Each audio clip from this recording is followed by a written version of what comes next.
The 10,213 meeting of the Security Council is called to order. The provisional agenda for this meeting is maintenance of international peace and security, food under fire, the Security Council's role in mitigating global and local food crises. And the agenda is adopted. Before each of you is a list of speakers who have requested to participate in accordance with Rule 37 and 39 of the Council's Provisional Rules of Procedure. We propose that they be invited to participate in this meeting. There being no objection, it is so decided. The Security Council will now begin its consideration of item 2 of the agenda. I wish to draw the attention of Council members to document S/2026/650, later dated the 4th of August 2026 from the Permanent Representative of Denmark to the United Nations, addressed to the Secretary General, transmitting a concept paper on the item under consideration. And I warmly welcome the Secretary General, His Excellency Mr. Antonio Guterres, and I will give him the floor. Please. Mr. President, Excellencies, I thank the Government of Denmark and Minister Rasmussen for chairing this urgent discussion on conflict and food security. This is an opportunity for the Council to address a dangerous and evolving reality. Critical food systems and the lives and livelihoods they sustain are under attack.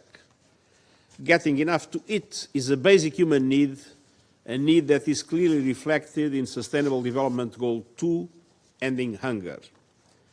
Zero hunger is achievable, but it requires tackling hunger's many root causes, including conflict. In Resolution 2417, this Council highlighted the link between conflict-induced food insecurity and the threat of famine and armed conflict and violence.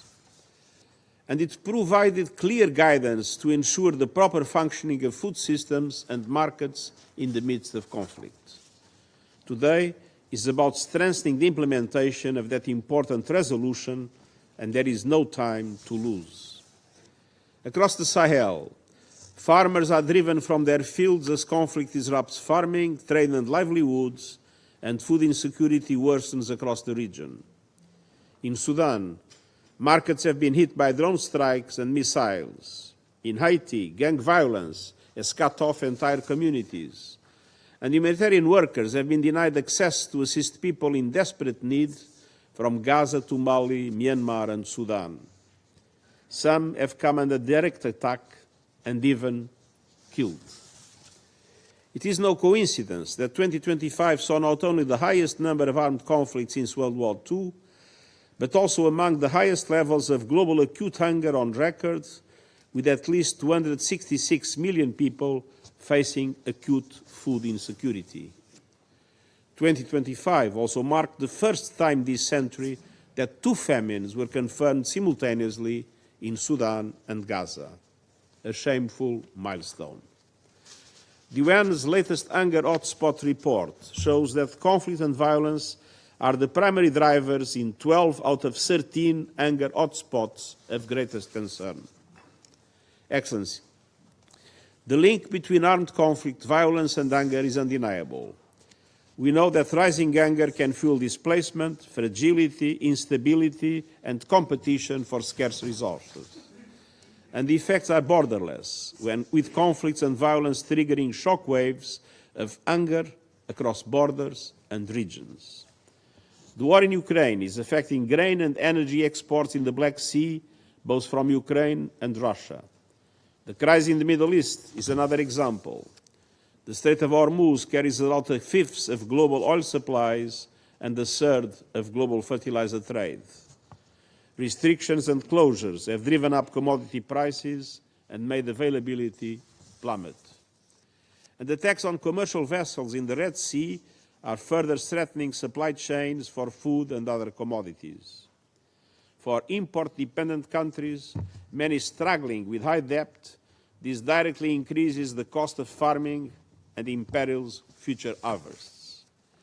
We need a peaceful, just and durable settlement that safeguards international navigational rights and freedoms, including in and around the Strait of Hormuz and the Bab el-Mandab Strait, and restores stability and confidence.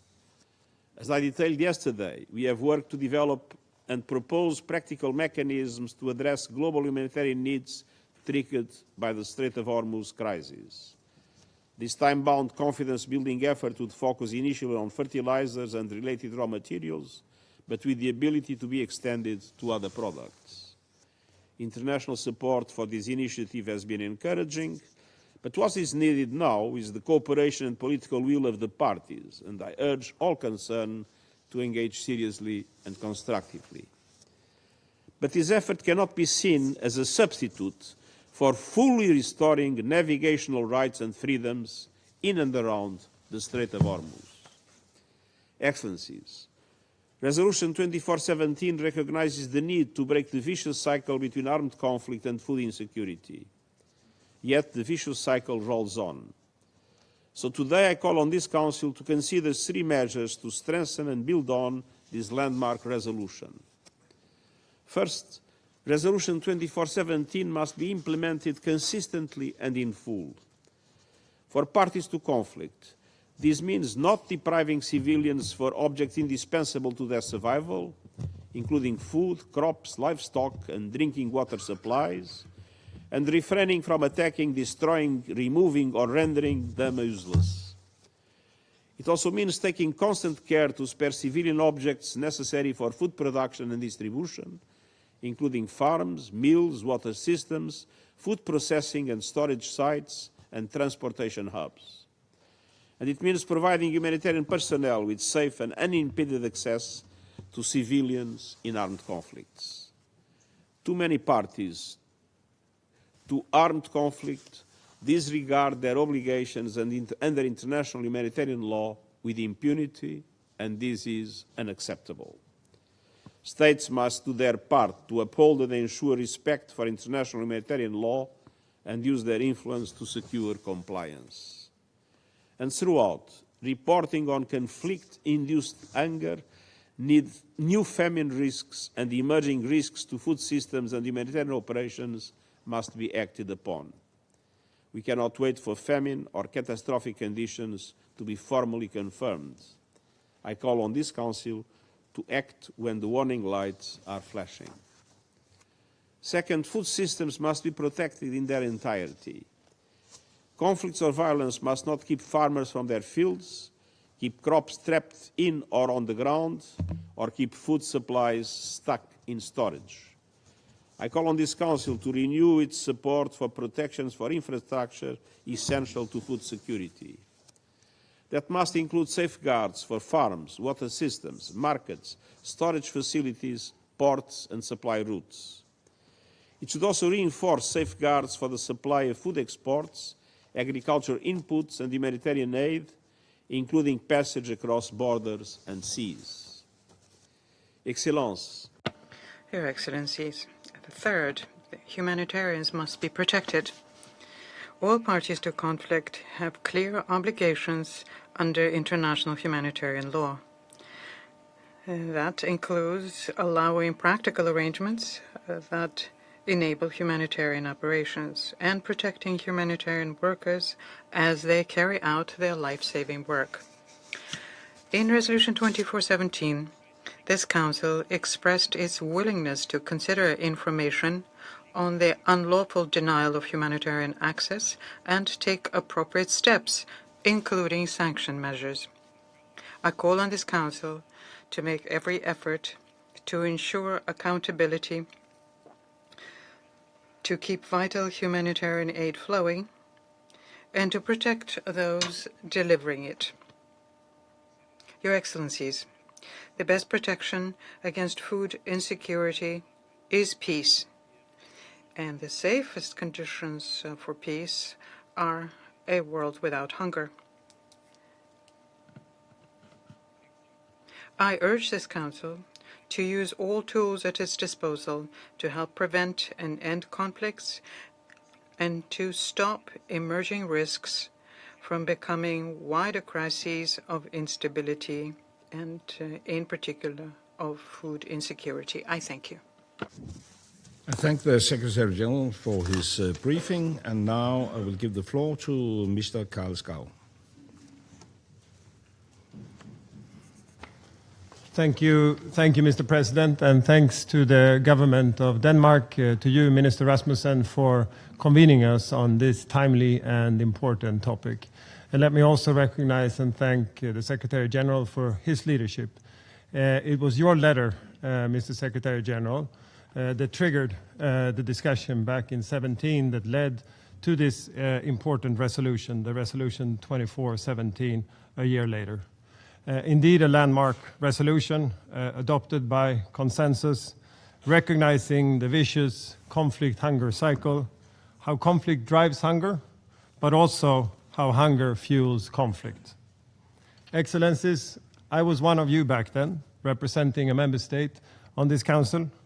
Today, I'm proud to represent the World Food Programme, an organization awarded the Nobel Peace Prize in 2020 for its efforts to combat hunger, but also for its contribution to bettering conditions for peace in conflict areas. That was a time of optimism for the World Food Programme.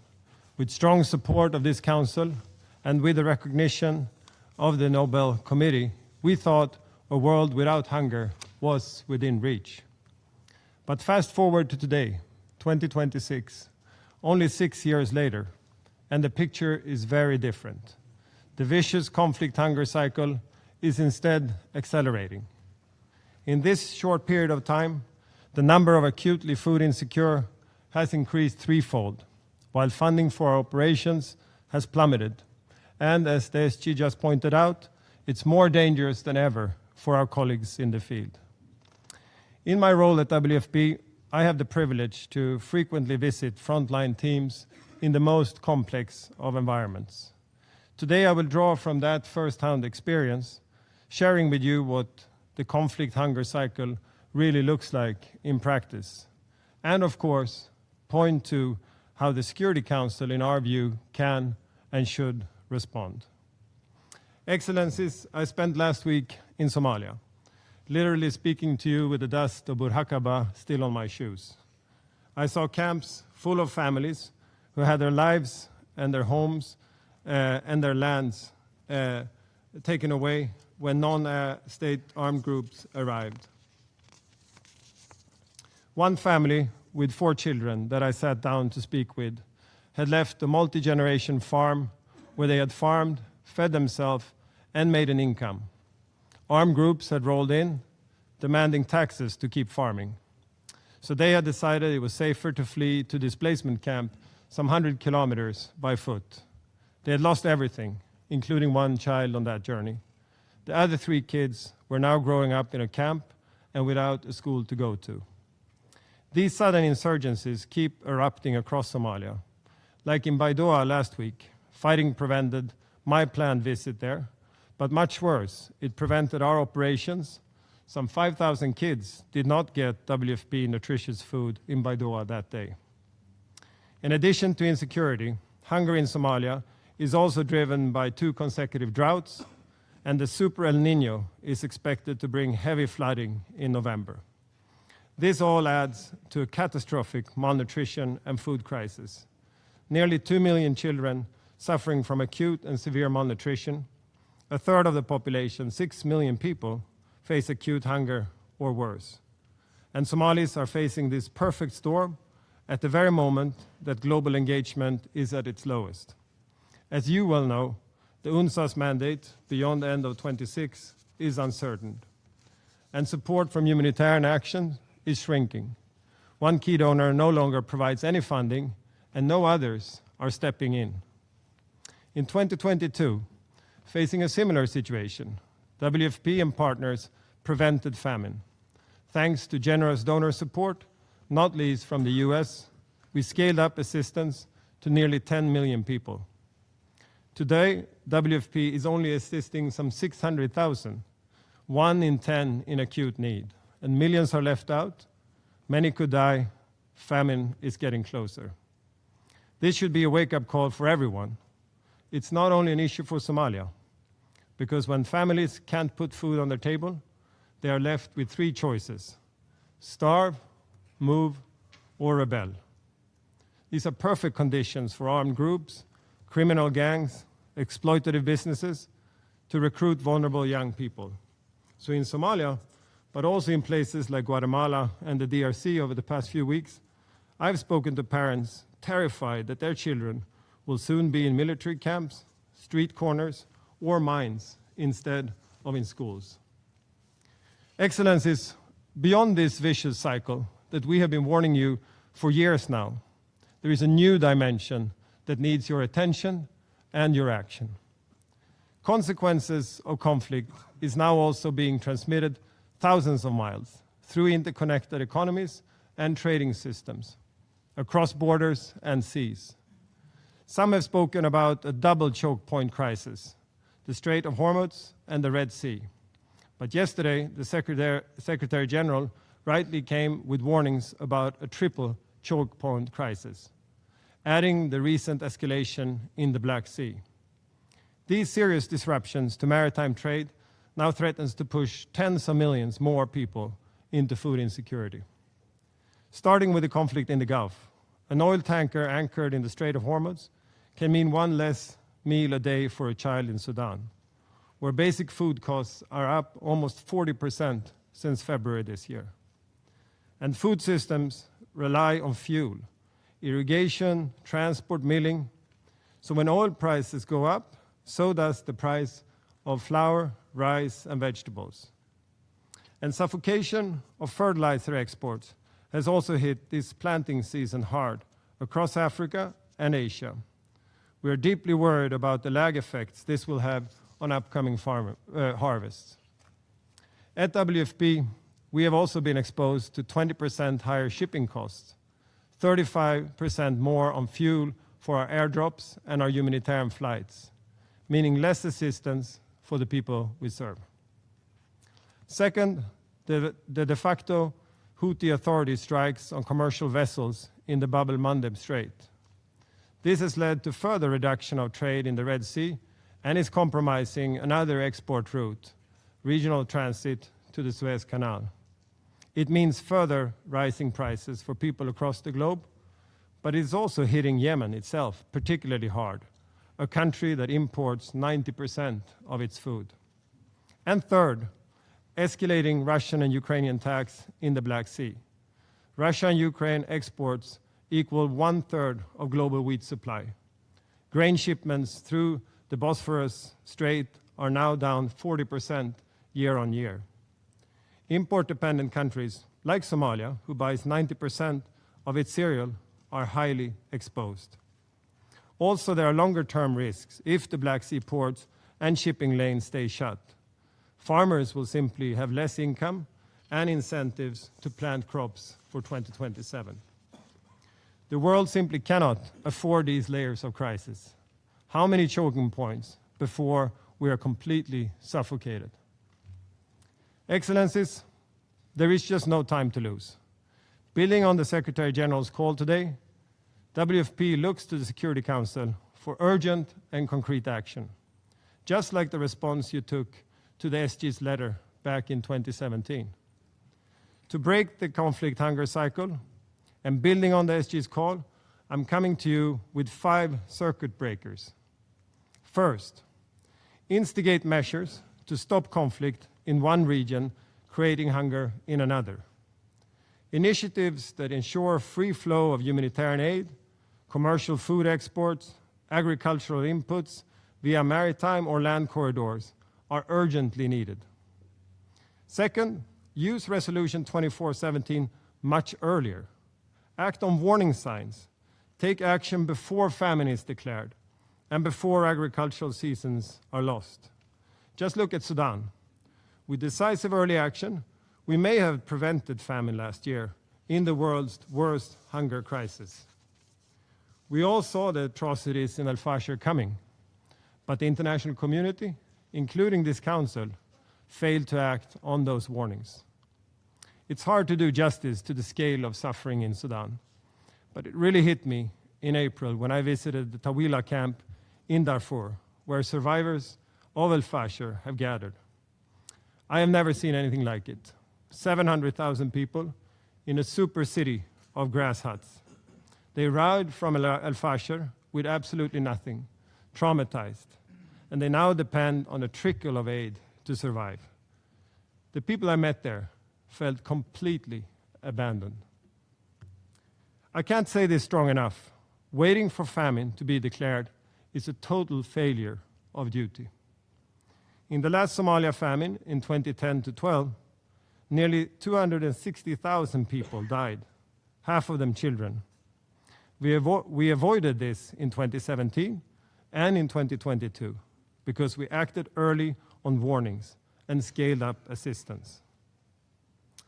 Third, stronger protection for civilians, civilian infrastructure, and food systems. The principles of distinction and proportionality must be respected. I was in Lebanon in March, just a few days after the war started, meeting people whose lives had again been snatched away by strikes and evacuation orders. Overnight, they went from daily commute to a life in shelter. Like the family I met in the dingy, abandoned hotel in Beirut, or in the south of Beirut. As missiles ran down, their world had shrunk to the size of that small hotel room. They told me that the only time they went outside was to collect the daily WFP hot meals. Fourth, protect humanitarian personnel. In northern Yemen, there is a growing acute hunger, but the UN is unable to intervene at this moment of extreme fragility. We have been forced to pause humanitarian work because the operating environment is simply non-existent with the targeting of our staff. Currently, 73 UN staff, including 38 from WFP, are detained by the de facto Houthi authorities. Not a day goes by without thinking of them and of their families. Fifth and finally, more solidarity with the world's most vulnerable. For every story I've told you here today, there are millions untold. I'm thinking about the women and girls I met in Afghanistan back in May. I will never forget my visit to a rural clinic outside Jalalabad. The exhausted cries of babies, the panic in the voices of their mothers. Some had walked for hours with skeletal babies in their arms.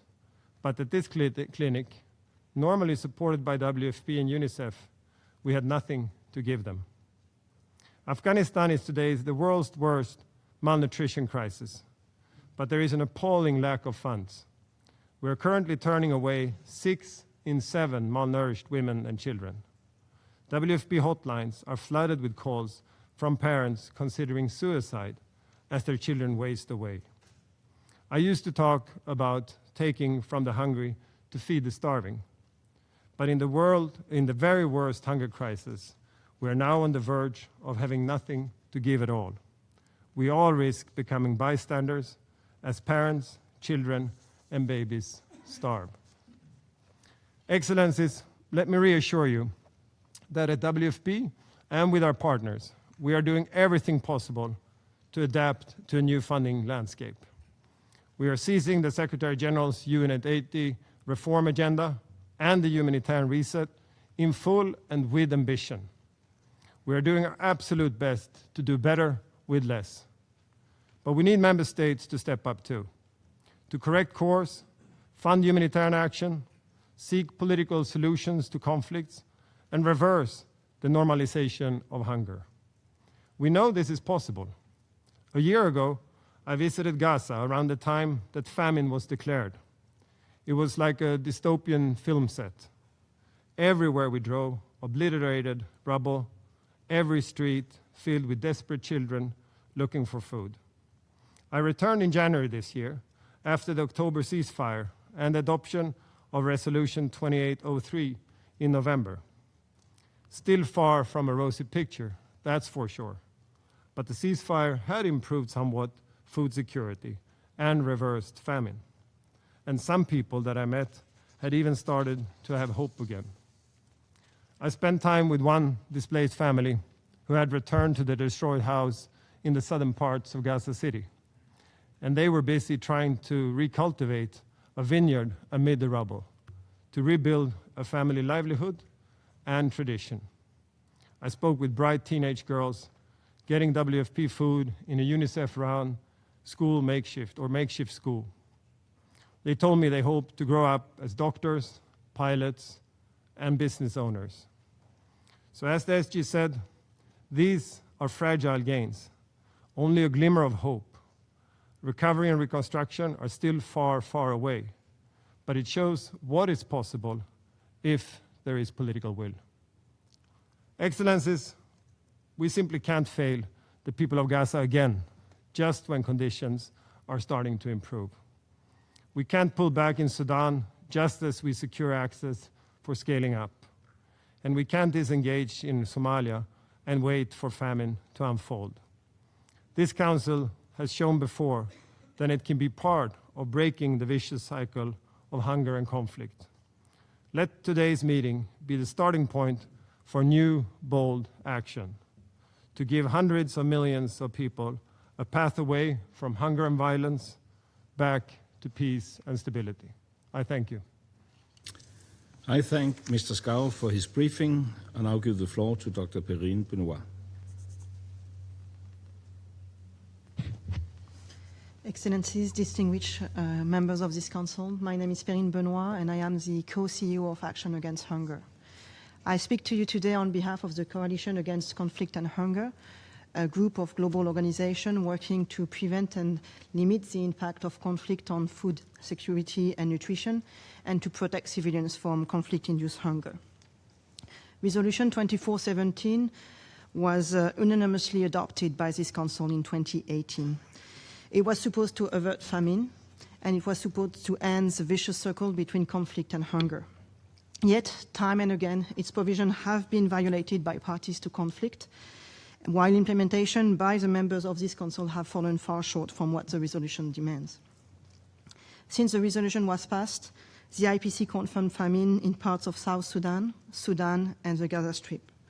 We have recorded more than 9,300 incidents in over 45 countries in which conflict-related violence impacted civilian infrastructures vital to food systems, including more than 3,200 bombings of markets, agricultural lands, and water systems.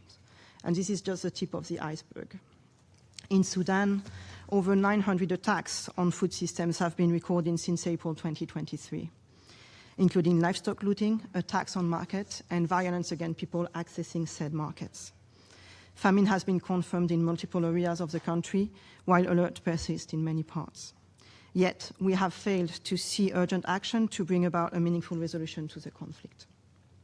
At the same time, new conflicts have led to global macroeconomic shocks, disrupting supply chains and critical infrastructures, driving up food and fuel prices, and increasing the cost of key agricultural inputs and humanitarian aid, threatening efforts to realize the right to food everywhere. These global disruptions have a spiraling effect. The conflict in the Gulf has impacted the agricultural production of over 80% of households. Higher fuel costs, constrained agricultural inputs, fertilizer shortages are now the new normals, and we know that vulnerabilities compound. In Sudan, simply being a woman today has become a statistically significant predictor of starvation. This is a vicious circle that we must break. Conflict drives hunger, while hunger and the destruction of livelihoods, in turn, deeply undermine the protection of civilians, drive displacement, and fuel instability. Sudan is now the world's largest hunger and displacement crisis, as my colleague was saying, and it's a stark reminder that hunger is not simply a consequence of conflict, but part of its dynamics. Humanitarian organizations have also had to cope with global disruptions and witness their daily impacts. I'd like to talk about Yemen, where more than half of the children under 5, about 2.2 million, are expected to be acutely malnourished in 2026, alongside 1.3 million pregnant or breastfeeding women. Ahmed is a 4-year-old from a remote village, and a few months ago he was diagnosed with critical severe acute malnutrition. His mother feared for his life, but thanks to life-saving therapeutic nutrition programs and treatments, he recovered and is healthy today. But for years, procuring the supplies needed to treat acute malnutrition in Yemen has already been an incredible challenge. It has now become even more difficult. the cost of sea transport for humanitarian organizations has risen by over 300%. And even more concerning, shipments face major delays. We have to understand that the timeline for a child experiencing malnutrition is brutally short. Within 2 weeks of losing access to sufficient food, clinical signs of acute malnutrition begin to appear. Within 3 weeks, children become susceptible to common illnesses that can now kill them. They experience severe wasting, struggle to move, and their organs begin to shut down. Without treatment, the risk of death rises significantly.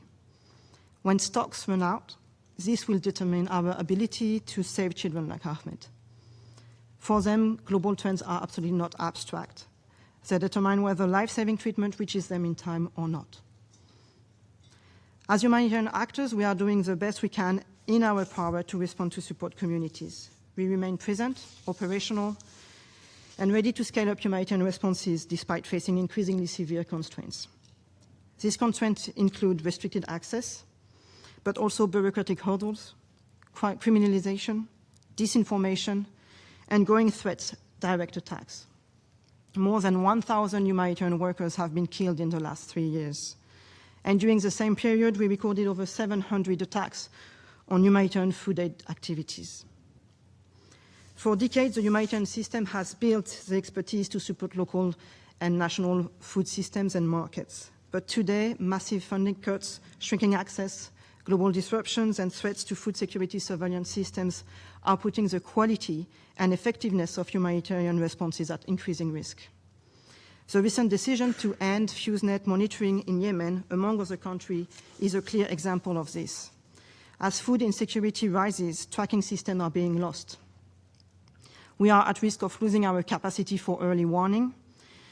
We need the access, protection, and support necessary to put that expertise into practice and invest in anticipatory actions and local solutions at scale. To do so, the Coalition has 3 main asks to this Council.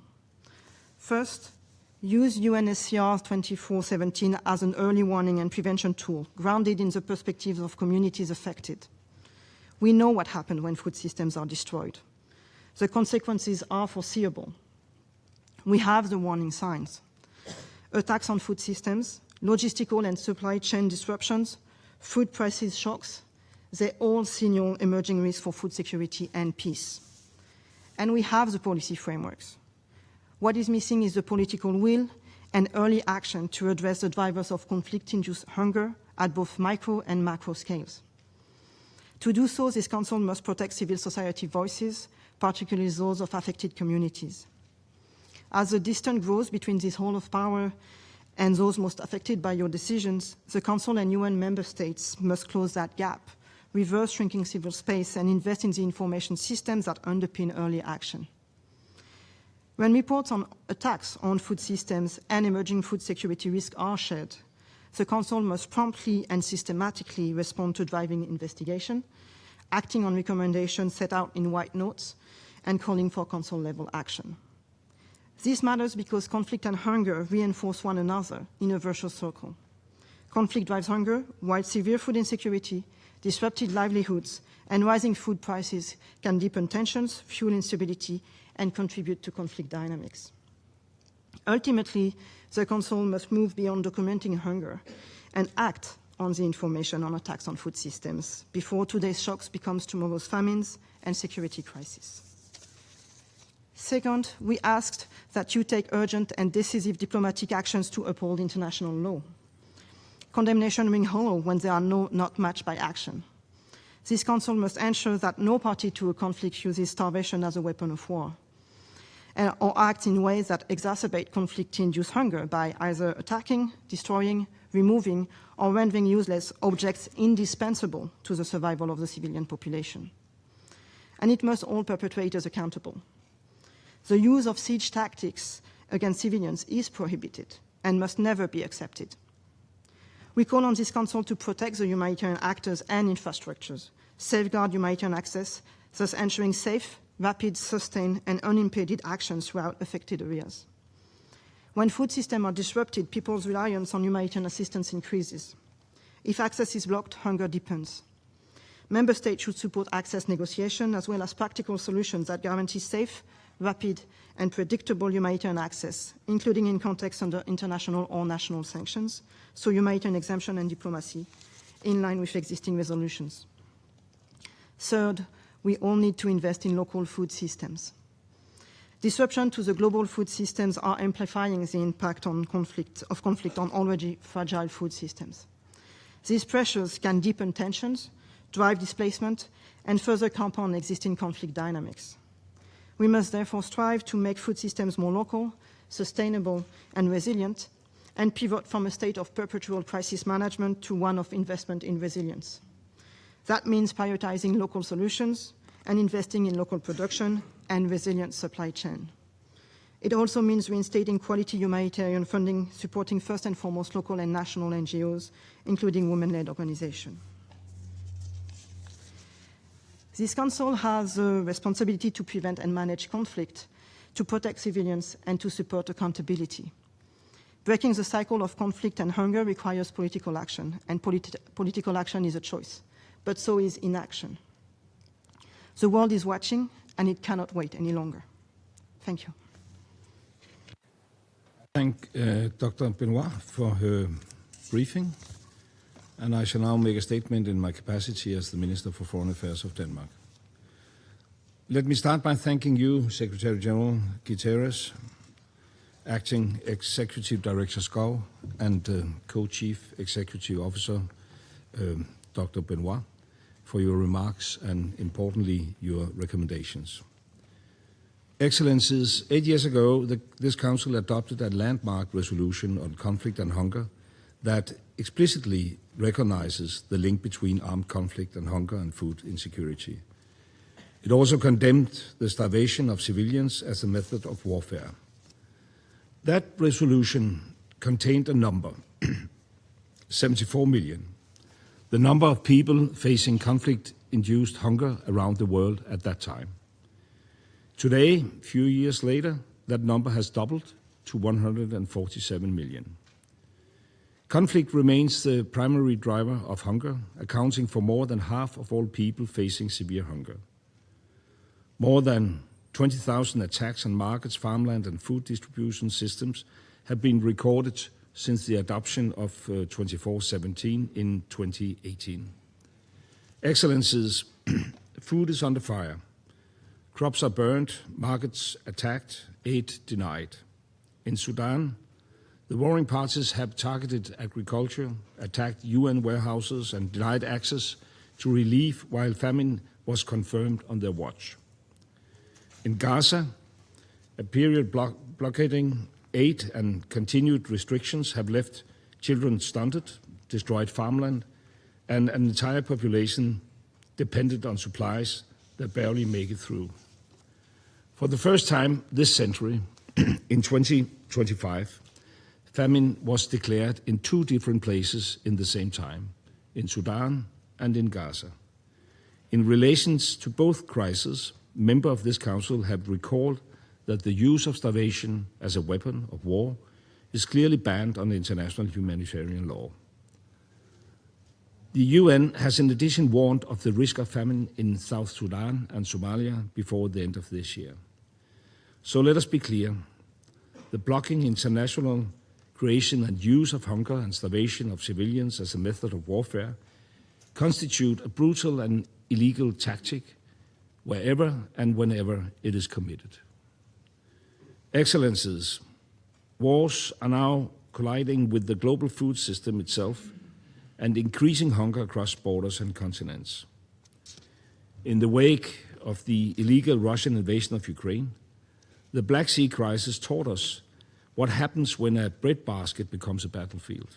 Sadly, the flow of food supplies in the Black Sea is now again disrupted.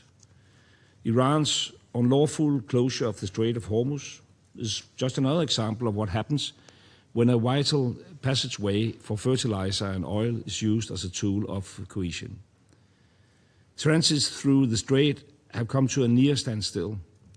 Unlawful Houthi attacks also threaten shipping through the Bab el-Mandeb Strait.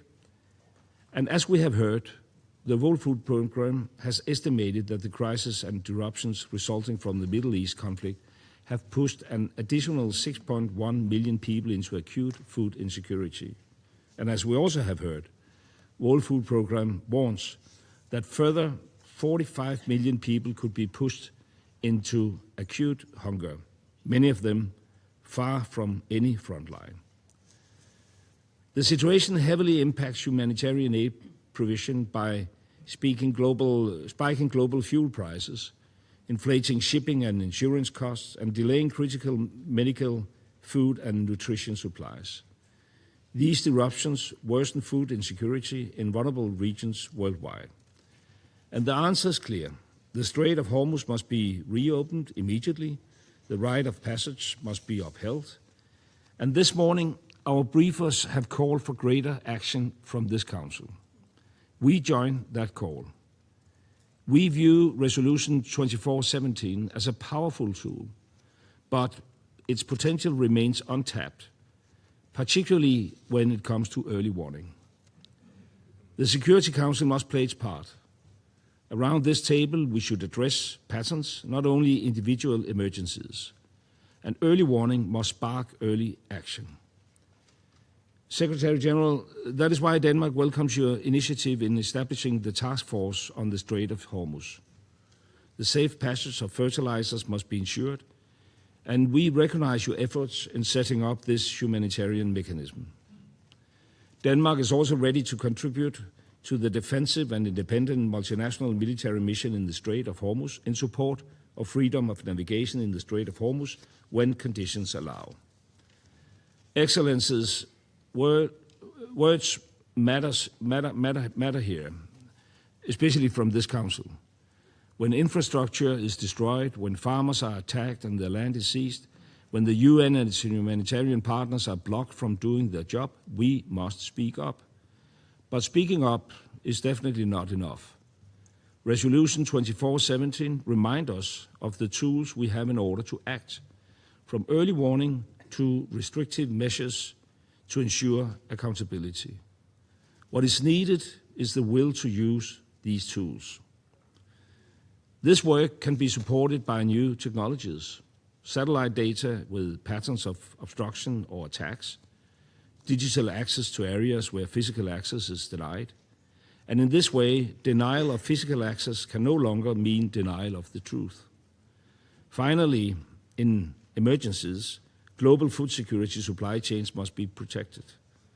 They are critical civilian infrastructure that put food on tables thousands of miles away.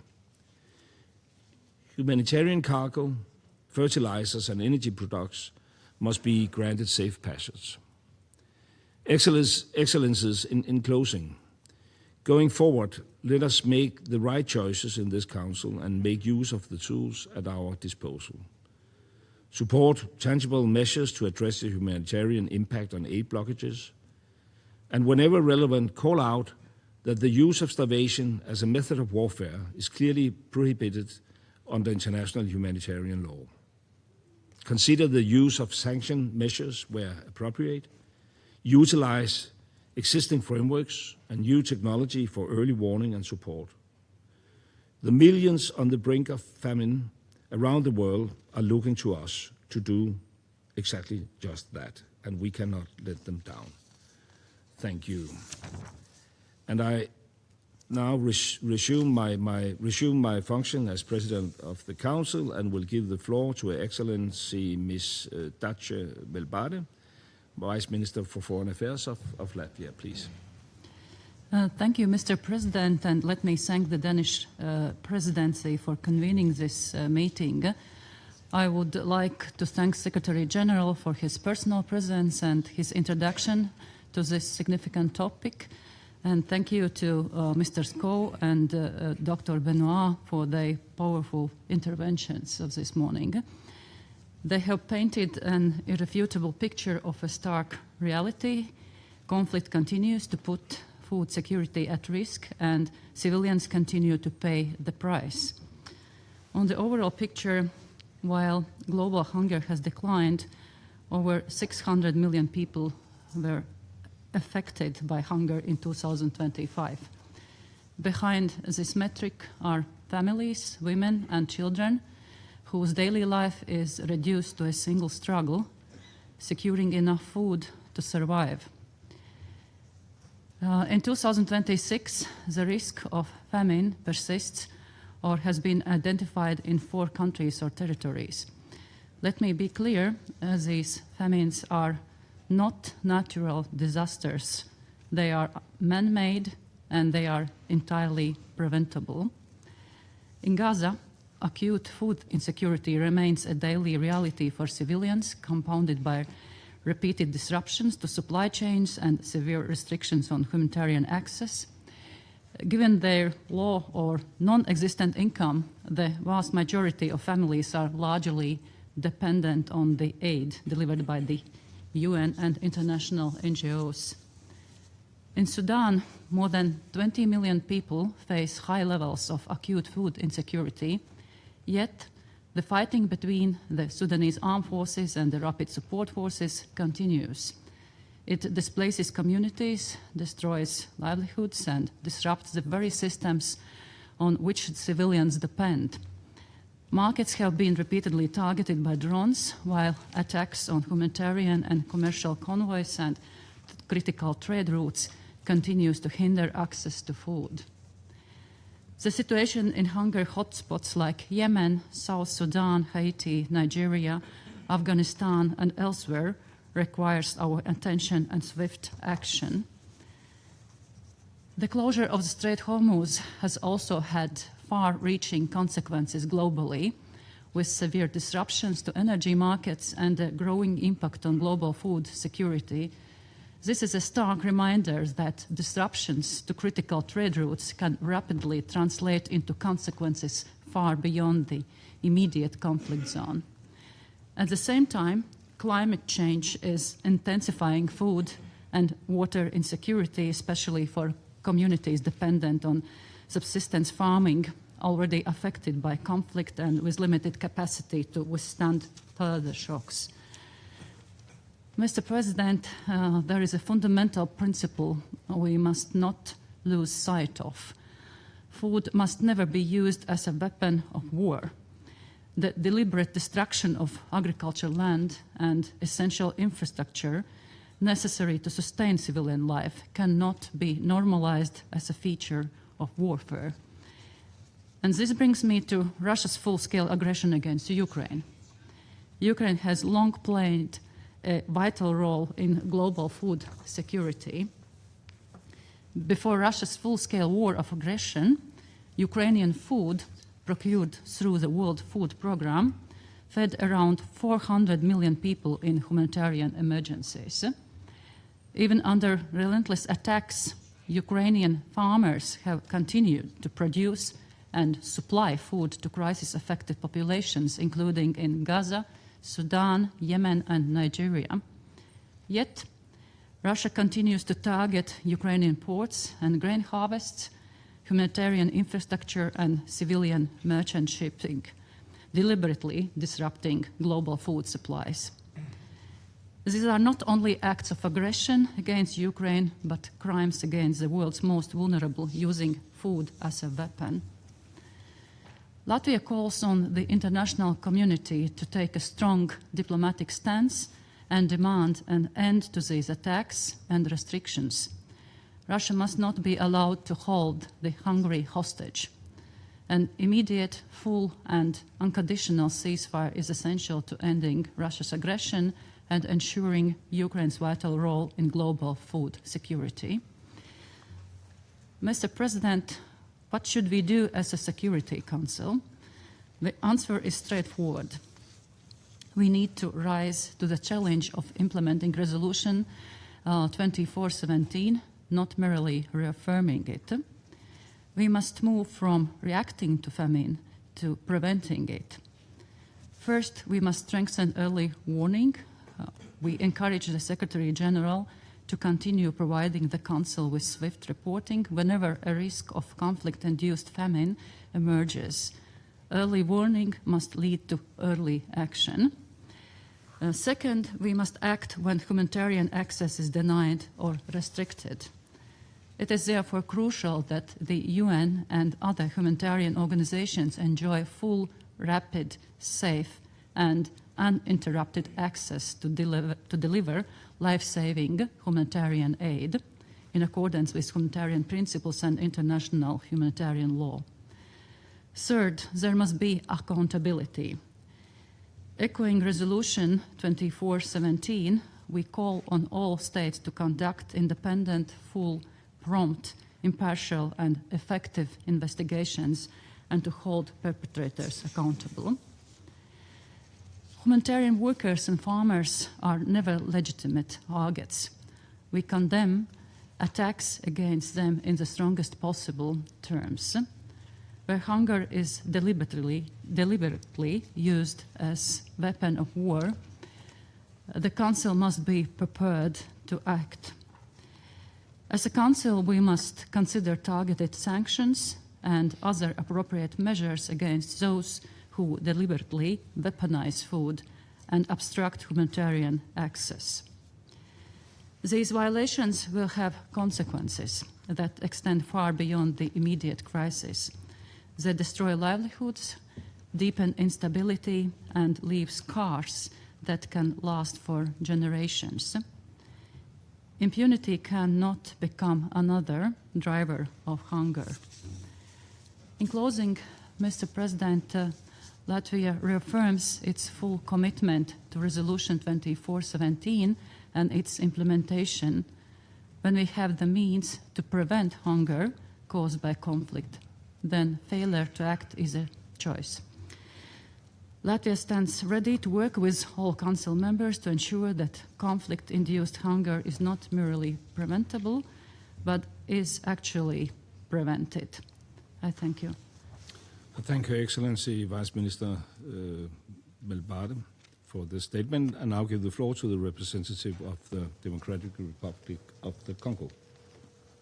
Monsieur le Président, Mr. President, Mr. Secretary General, Excellencies, distinguished members of the Council, the Democratic Republic of the Congo would like to thank Denmark for convening this open debate devoted to an issue that lies at the heart of international peace and security. We also thank the Secretary General, Mr. Antonio Guterres, the Acting Executive Director of the World Food Programme, Mr. Carl Schou, and Ms. Perrine Benoit, co-CEO of Action Against Hunger. We thank them for their contributions to this important discussion. And beyond reflection alone, the reality of the ground is unequivocal. Conflicts are today amongst the principal drivers of food insecurity worldwide. 8 years after the adoption of Security Council Resolution 2417, the human toll of hunger has reached alarming proportions. The situation in many conflict zones, together with disruptions to global supply chains, demonstrates that food security is now inseparable from peace, stability, and international security. The consequences of conflicts go far beyond the areas of direct combat. Disruptions to energy flows, fertilizer supplies, trade and maritime routes, as well as to humanitarian operations, can quickly transform a local crisis into a regional or even a global shock. Mr. President, in light of this reality, the Democratic Republic of the Congo believes that the Security Council must give Resolution 2417 a fully operational scope by making prevention a genuine instrument of action. Early warning can only be meaningful if it leads to early, coordinated, and proportioned action based on identified risks. In this regard, signals of worsening food insecurity should be considered relevant elements in the analysis of situations that may threaten international peace and security.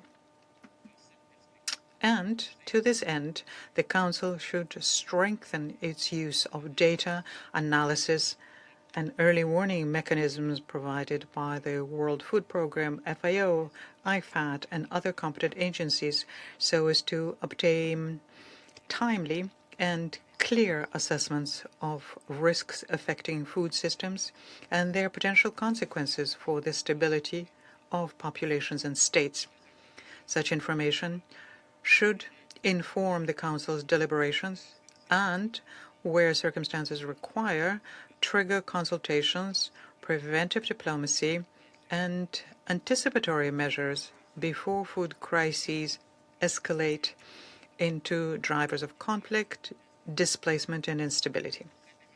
This approach must go hand in hand with stronger protection of critical infrastructure, markets, and supply corridors, as well as the guarantee of safe, sustained, and unhindered humanitarian access. Food and other goods indispensable for the survival of civilian populations must never be used as instruments of war or pressure.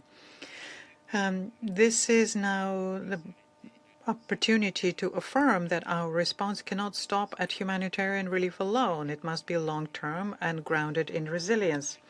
And this requires adequate and predictable financing, strengthening local production and markets, improved storage and distribution capacities, and investment in agricultural technologies adapted to the effects of climate change. It is also essential to strengthen coordination amongst humanitarian action, development policies, conflict prevention efforts, and peacekeeping operations. Such an approach will help avoid fragmented responses and better address the root causes of food insecurity. Mr. President, the experience of Africa, and particularly that of the Democratic Republic of the Congo, strongly reminds us of a fundamental reality. Hunger cannot be separated from security. In the DRC, millions of people face acute insecurity. Conflicts in North Kivu and South Kivu and Ituri have caused massive population displacement and disrupted agricultural production, supply chains, and access to humanitarian assistance. When a family abandons its land to flee violence, it loses not only its home, but also its ability to produce food, to sustain itself, and above all, to rebuild its future. And this is why urgent and sustainable responses must also aim to secure production areas, revive agriculture locally, modernize rural infrastructure, and mobilize the investments needed to develop agricultural value chains.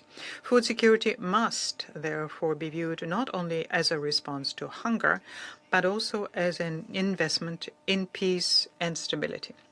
Mr. President, the Democratic Republic of the Congo reaffirms its commitment to an approach that places communities at the center of prevention and response efforts, while strengthening national capacities in service delivery, agricultural production, and resilience. In the same spirit, the Security Council must continue supporting the good offices of the Secretary General and diplomatic initiatives aimed at securing humanitarian corridors, preserving freedom of navigation, and protecting essential agricultural, energy, and commercial infrastructure.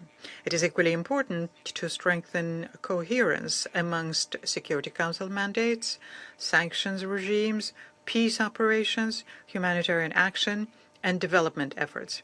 The prevention of food crises must become an integral component of conflict prevention. Mr. President, the Democratic Republic of the Congo, which itself experiences the human, social, and economic consequences of conflict, knows that hunger cannot be regarded merely as a humanitarian tragedy. When hunger takes hold, persists, and worsens, it weakens societies, it fuels displacement, it exacerbates tensions, and can become a powerful driver of instability and conflict. Food security is therefore inseparable from peace, stability, and development. The challenge before us, therefore, is clear. We must move from reaction to prevention, from emergency response to resilience, and from fragmentation to collective, coherent, and anticipatory action. The prevention of food insecurity must be fully integrated into efforts to prevent and resolve conflict. In conclusion, the Democratic Republic of the Congo reaffirms its determination to work with the Secretary General, the Security Council, the United Nations system, member states, and regional partners to strengthen the resilience of food systems, to protect civilian populations, and address the structural causes of vulnerability. This is our collective responsibility. It is to act before hunger turns into famine, and before famine in turn becomes a driver of conflict and instability.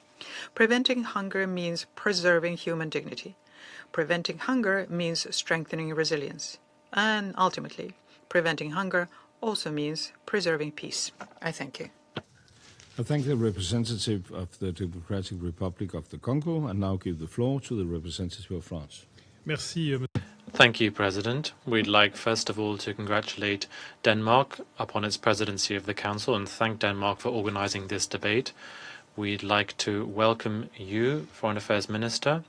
Your presence here illustrates the crucial importance of this topic.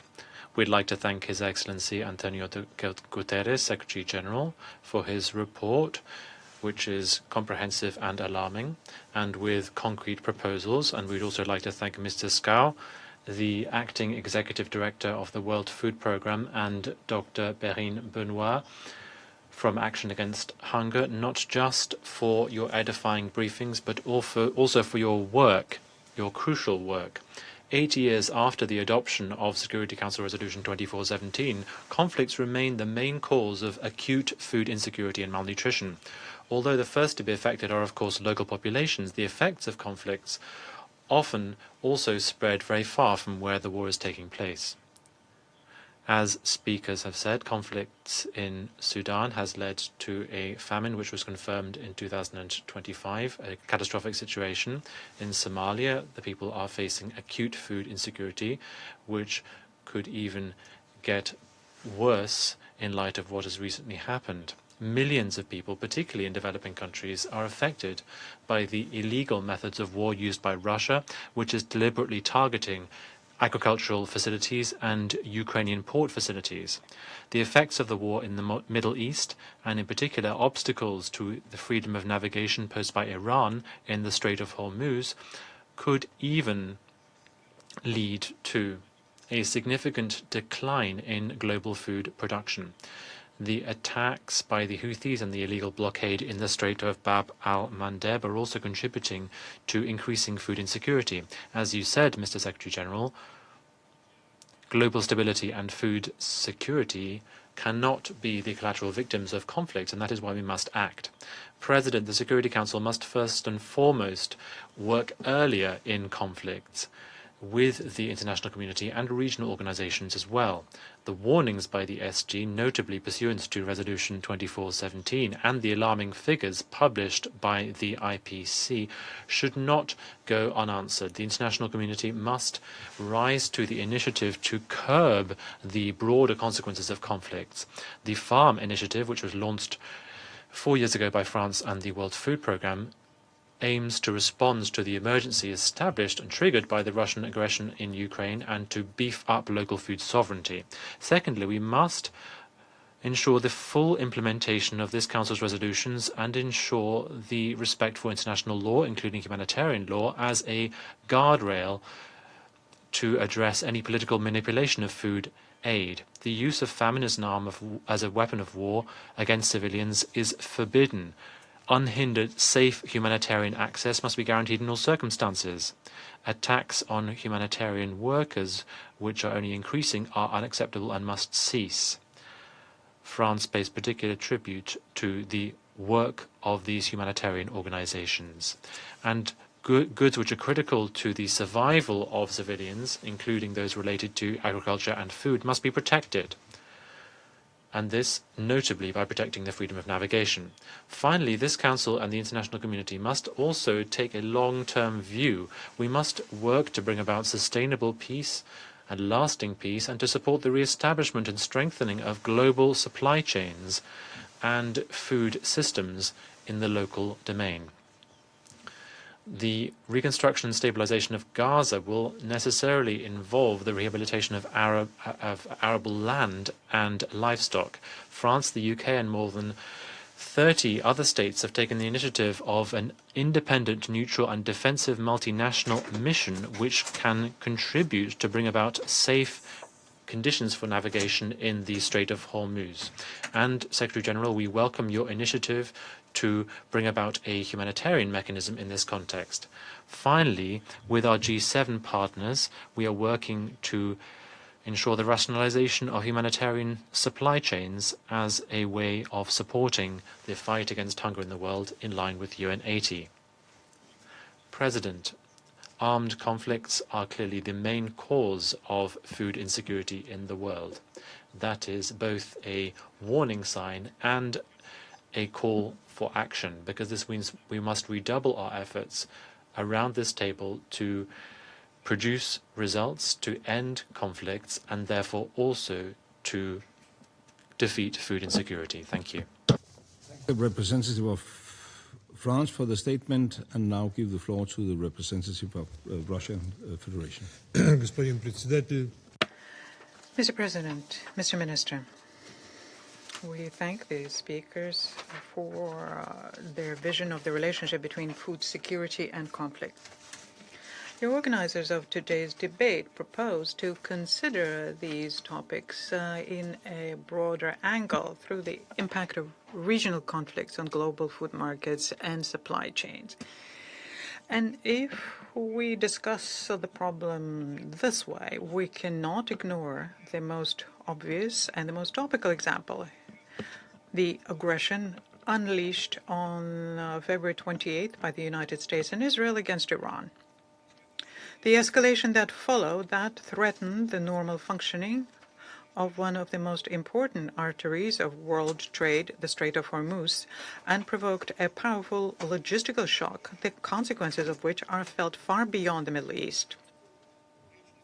And this is not just about the current rise in the cost of transportation. Future planting campaigns in import-dependent countries in Africa and Asia are under serious threat because of rising energy and fertilizer prices. The WFP in particular warns that as a result, tens of millions of people could face hunger. Mr. President, we are closely following the work of the task force established by the Secretary General on the Strait of Hormuz, coordinated by the Executive Director of UNOPS. And of course, we cannot ignore the fact that the UN directly names as one of the sources of inspiration for the new mechanism names the so-called Black Sea Initiative. We think it's necessary to warn against too free an interpretation of this experience. The mechanism, which was presented as a humanitarian one, turned out to be implemented very one-sidedly. Therefore, presenting it as an unconditional success story and ready-made model for Hormuz would be, to say the least, foolhardy. Mr. President, a significant factor in the imbalance of world food markets, which our Western colleagues prefer to pass over in silence, is related to illegal unilateral restrictive measures taken in circumvention of the Security Council. In this regard, what is telling is the flagship report on the state of food security and nutrition in the world 2025. Its authors state that the markets for energy, food, and fertilizers were destabilized, including by anti-Russian sanctions. Last year, already we drew the Council's attention to the conclusions of this report and to the attempts made by a number of Western delegations to challenge the very appearance of these assessments and UN analysis. Against this background, it's noteworthy that a similar report published in July for 2026 does not say a word about the factor of anti-Russian sanctions. What has changed? Objective economic data, or an approach to which ones are politically convenient to mention? And this is, of course, a rhetorical question. The Secretary General also recognized the harmfulness of unilateral coercive measures in his report on this issue for 2025. It directly states that such restrictions affect not only vulnerable states, but they also disrupt regional and global supply chains, including in the field of agriculture and food. Against this background, attempts to blame Russia for price volatility in global food markets look untenable. It is all the more strange to hear such accusations now when the Kiev regime, using unmanned systems and intelligence provided by NATO and EU countries, is stepping up drone attacks on civilian ships in the Azov and Black Sea waters. In July alone, more than 100 such attacks on commercial ships with Russian agricultural products were recorded. These strikes by the armed forces of Ukraine, which make no military sense, violate international law and have already caused delays in the supply of grain, oilseeds, and feed crops to international importers. Obviously, here we're talking about Kiev's cynical campaign to provoke chaos in the global food market, despite the fact that Ukraine's share in global food production is small, no matter how hard the Kiev regime is trying to prove the opposite. It was the actions of the Zelensky regime which switched to the tactic of total destruction of ships under any flags in the Sea of Azov and the Black Sea that led to making navigation more difficult. Primary stabilization measures should not be all kinds of deals on the basis of someone's solemn promise without guarantees of their implementation by Kiev, but the cessation by Ukraine of destabilizing steps and sabotage and terrorist activities against civilian ships, as well as obstruction of the work of international trade routes. Since our Western colleagues are such advocates for the protection of global trade routes, they should sober up their charges in Kiev, who are adding fuel to the fire of the food crisis. As confirmed by Russian President on August 22nd, we will solve the current problems with grain exports and provide to the world market. The supply potential this year is at least 60 million tons. Mr. President, 8 years ago, the Council adopted Resolution 2417. Its subject matter is quite specific: food insecurity and the threat of famine in situations of armed conflict. The resolution was not created as a universal mechanism for monitoring any secondary effects of regional crises on world prices, energy, and international trade. Therefore, attempts to broadly interpret its provisions and extend them to any global economic shock run the risk of eroding the agreed subject of the resolution and further politicization of issues that should be comprehensively considered by the relevant UN bodies. Nor do we see the need to create additional early warning mechanisms under the auspices of the Council. The question here is not a lack of tools, but rather a willingness to use the existing ones in a timely and unbiased manner. If anyone needs a clear example of what Resolution 2417 is designed to address, you don't have to look very far. This is the Gaza Strip. Despite some improvements in recent months, the situation there remains critical. According to the recent estimates, more than 1.4 million, or 67% of the population, are acutely food insecure. The West Bank situation is also alarming. Israeli operations, settler violence, restrictions on movement and access to land have undermined the ability of Palestinians to provide themselves with food. According to the FAO, more than 72,000 farms, in other words, almost two-thirds, are in need of emergency assistance. It is in Palestine that the Council should work to implement the provisions of Resolution 2417, and the same logic applies to Haiti, Yemen, Somalia, and Sudan. Mr. President, emergency food aid is essential, but it should not become a permanent mode of existence for states in crisis. Countries should be helped to rebuild their agricultural production and strengthen their ability to feed their populations on their own. Russia, for its part, remains the world's breadbasket and a reliable supplier of agricultural products to foreign markets, contributing to the achievement of global food security.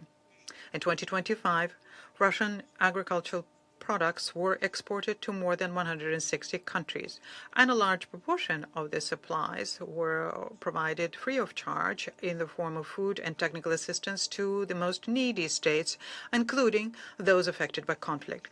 This year, our contributions to the WFP have already exceeded $33 million, and over the past 5 years, the volume was in excess of $250 million. Russian aid was sent to Afghanistan, African countries, Syria, Palestine, Yemen, Myanmar, and other states. We're also developing cooperation with the FAO.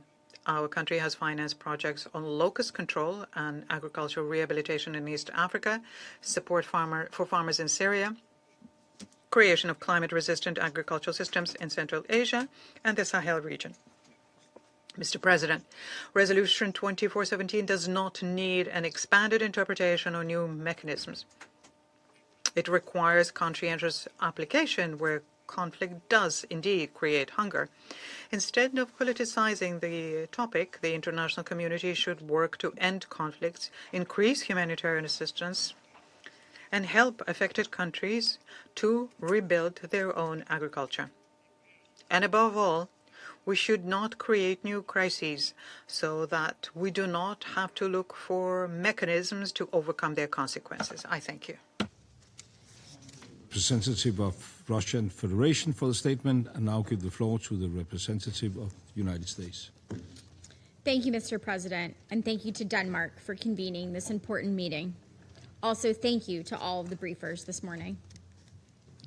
When this Council adopted Resolution 2417 in 2018, the Trump administration reiterated the United States' commitment to help feeding the hungry. The United States remains committed to that goal. Unfortunately, conflicts and crises have grown in scale and complexity. Food insecurity is rising, and the humanitarian systems to address food insecurity are struggling to keep pace. And this was before the Iranian regime's attacks in the Strait of Hormuz, obstructing nearly 1/4 of global oil trade and roughly 1/3 of the global fertilizer trade. We are outraged that the Iranian regime continues its egregious and unconscionable efforts to disrupt freedom of navigation in the Strait of Hormuz. In Resolution 2417, this Council demanded that parties to conflict not impede humanitarian assistance. Today, Iran's actions are felt all over the world. The World Food Program now projects an additional 45 million people will suffer from acute food insecurity globally. The Iranian regime has spiked the cost of fuel by blocking exports through the strait. Increased energy costs hurt everyone. But in places like Syria and Gaza, increased costs threaten the precarious food security gains made by humanitarian actors and the communities they serve. The fertilizers that Iran prevents from passing through the Strait of Hormuz are necessary for food production in sub-Saharan Africa, South Asia, and parts of Southeast Asia. The projected loss in agricultural outputs in the coming months mean less food, higher prices, and more hunger in places like Sudan, Nigeria, and the DRC. In the DRC alone, more than 16 million people need food assistance, according to the Famine Early Warning Systems Network. Armed groups continue to attack civilians and block humanitarian routes, while the Ebola outbreak threatens millions more. In Sudan, conflict drives the world's largest humanitarian crisis, and parties to the conflict have reportedly used food access and availability as a war tactic. We call on all parties to this conflict to facilitate rapid, safe, and unhindered humanitarian access throughout Sudan. But conflict is not the only threat to global food security. Natural phenomena like El Nino risk pushing tens of millions into acute hunger. The United States continues to partner with humanitarian organizations and governments to address, and where possible, preempt food insecurity. To that end, we recently announced more than $1 billion in U.S. assistance to UNICEF and WFP to address global humanitarian nutrition and food security needs. We are also actively pursuing options to respond to fertilizer shortages. The United States will not abandon the needy or leave them to suffer hunger, whether a result of conflicts or natural disasters. Thank you. I thank the representative of the United States for the statement, and I now give the floor to the representative of China. Thank you, President. I welcome His Excellency Foreign Minister Rasmussen for presiding over today's meeting. I thank SG Guterres and Acting Executive Director Cowell for their briefings, and I have listened carefully to the statement by Ms. Benoit. The people are the foundation of a nation, and food is of paramount importance to the people. Food security bears on the survival of human society and national stability. With advances in science and technology and increased agricultural inputs, humanity's capacity to produce food has grown significantly. Yet, due to factors such as war and conflict, food insecurity remains a grave challenge. With 318 million people worldwide facing acute hunger, particularly in conflict-affected regions such as Africa and the Middle East. While implementing Security Council Resolution 2417, the international community should take comprehensive and coordinated measures to jointly safeguard global food security and ensure that people are free from hunger. I would like to make 4 points. First, promote a ceasefire and end hostilities to ensure a secure environment for food production. War displaces civilians, destroys farmland, disrupts food production, and fuels humanitarian crises and hunger. The Security Council bears the primary responsibility for maintaining international peace and security.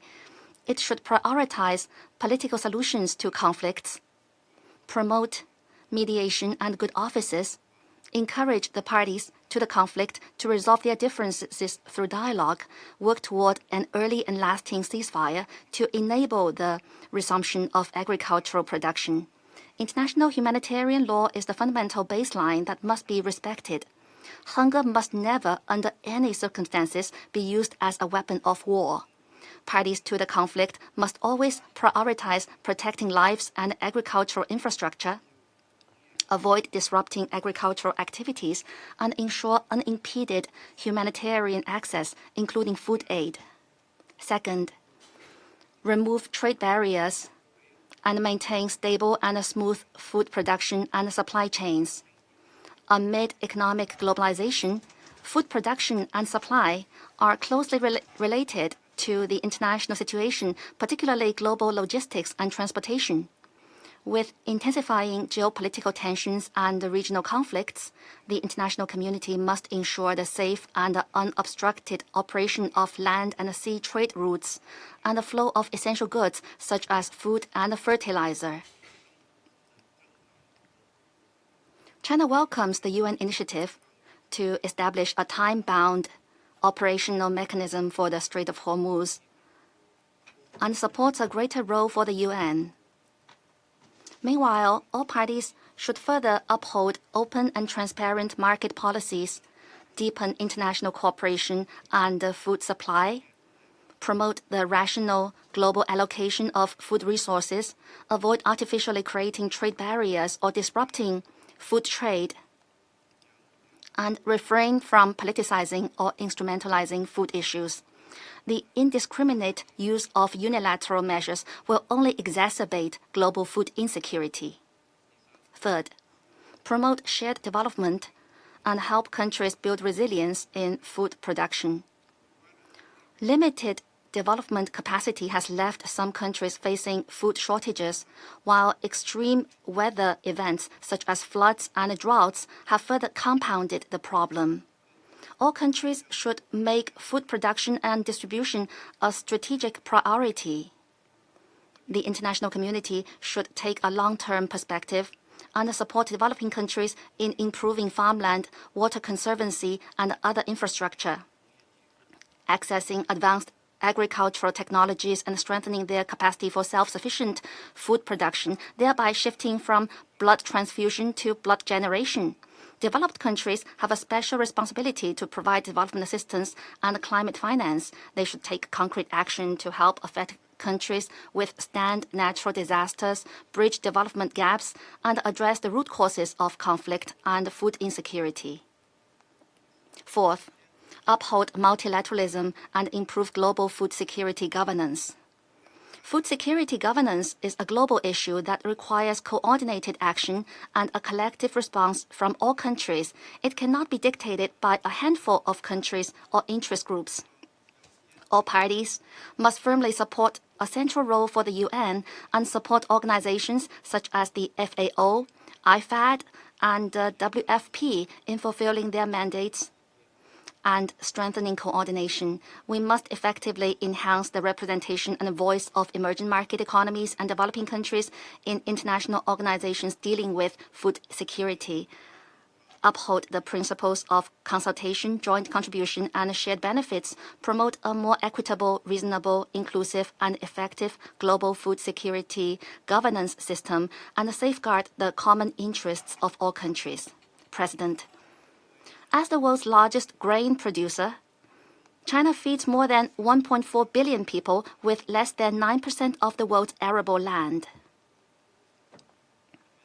More than 1/5 of the world's grain is produced in China. Through our own efforts, we have achieved basic self-sufficiency in grain and absolute self-sufficiency in staple foods, a remarkable achievement for China and a major contribution to global food security. China remains committed to strengthening international cooperation, improving global food security, and supporting global poverty reduction efforts. President Xi Jinping's Global Development Initiative and the Global Governance Initiative provide conceptual guidance for deepening global cooperation on food security and reforming the global food security governance system. China has provided the most funding, dispatched the most experts, and implemented the most projects among developing countries under the FAO South-South Cooperation Framework. China has engaged in agricultural cooperation with over 140 countries and regions, promoted over 1,000 agricultural technologies to developing countries, and trained more than we have taken concrete actions to address global food shortages. China will continue upholding the concept of a community of shared future for mankind, work with all parties, and make greater contributions to the complete eradication of global hunger and the maintenance of world peace, security, development, and prosperity. I thank you, President. Thank the representative of China for the statement, and now give the floor to the representative of Somalia. Thank you, Mr. President. I would like to begin by expressing gratitude to the Secretary General for his insightful remarks. And we have listened carefully to the remarks by Mr. Scow, the Acting Executive Director of the World Food Programme. I also want to acknowledge the perspective brought by Dr. Benoit in this meeting. Mr. President, the weaponization of food and hunger is no longer a distant threat. It's a daily reality. In conflict zones, parties deliberately target food systems and use starvation as a weapon of war. From Sudan to Palestine, hunger is not simply the result of chaos, but the outcome of deliberate deprivation, threatening both lives and regional stability. To translate our commitment into meaningful action, I would like to highlight the following urgent interconnected priorities.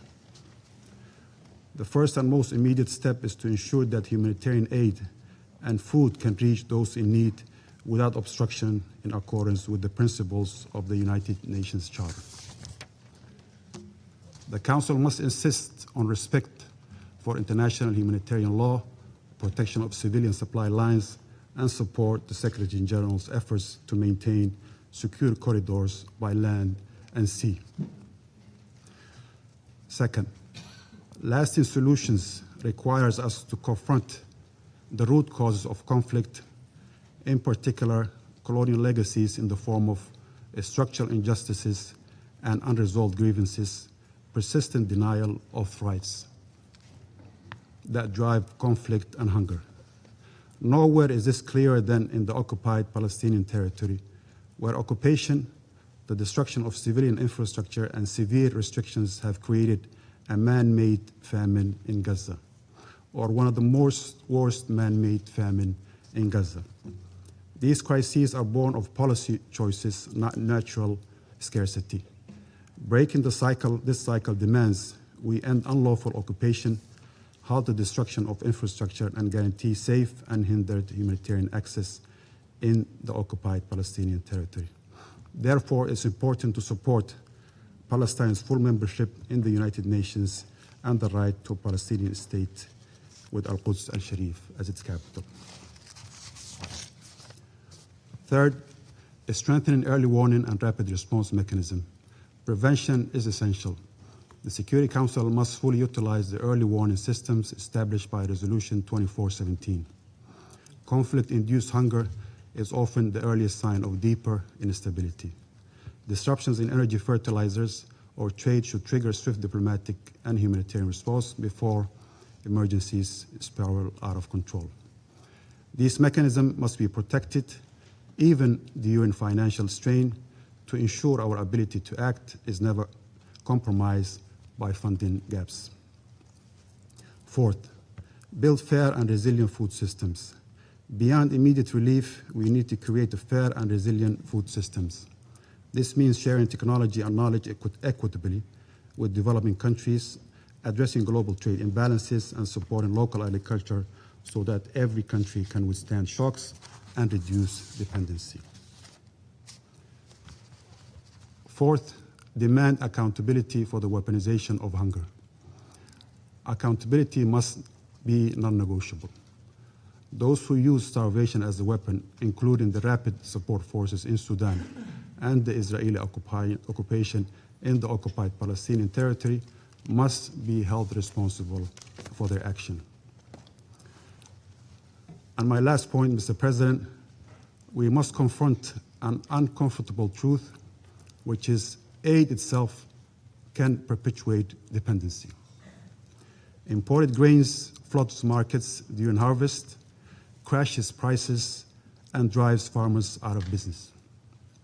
Within months, these same farmers are in food lines not because of conflict or climate change, but because the aid system destroyed their livelihood.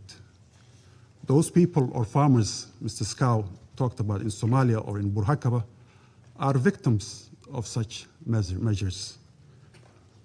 Aid is often purchased from donor country suppliers, meaning a significant portion of every dollar flows to agribusiness, not food. The system rewards tonnage delivered, not livelihood preserved. Worse still, some food aid contains GM grains that risk the health of the recipient, as well as cross-pollinating local varieties or jeopardizing their exports. When conflict threatens agriculture in the global north, we protect it. Yet we fail to afford the same protection to farmers in the global south. When conflict erupts in Europe, the response is with investment, development, reconstruction. When conflict erupts in Africa, the response is with humanitarian aid and sanctions, as well as human rights monitoring mechanism. One approach builds resilience, the other builds dependency. This is the dilemma that many ignore. We are fighting fire with fire, Mr. President. The very assistance meant to extinguish hunger is fueling the flames of dependency. Destroying the agriculture sector, it should be saving. Food is on fire. You are correct, Mr. President. But we are pouring gasoline on it. Only with determined coordinated actions across these priorities can we hope to break this cycle of conflict-induced hunger and secure a future where peace and food and security are addressed. I would like to maybe make a few comments that was made by Mr. Scow. To those who would paint Somalia and Africa as a perpetual humanitarian case, I say that narrative belongs to a bygone era. Rest assured that it will not be business as usual in the United Nations. This is precisely why the United Nations is going under reform, to address better our common challenges. I thank you, Mr. President.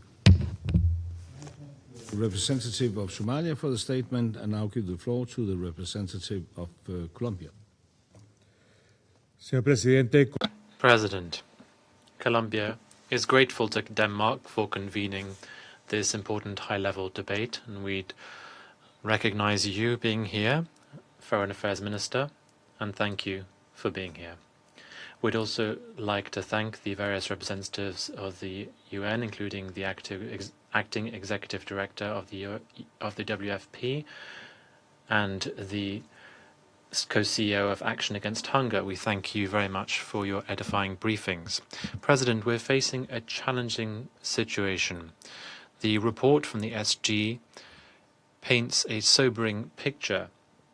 Although there are some signs of improvement, the reality remains very concerning.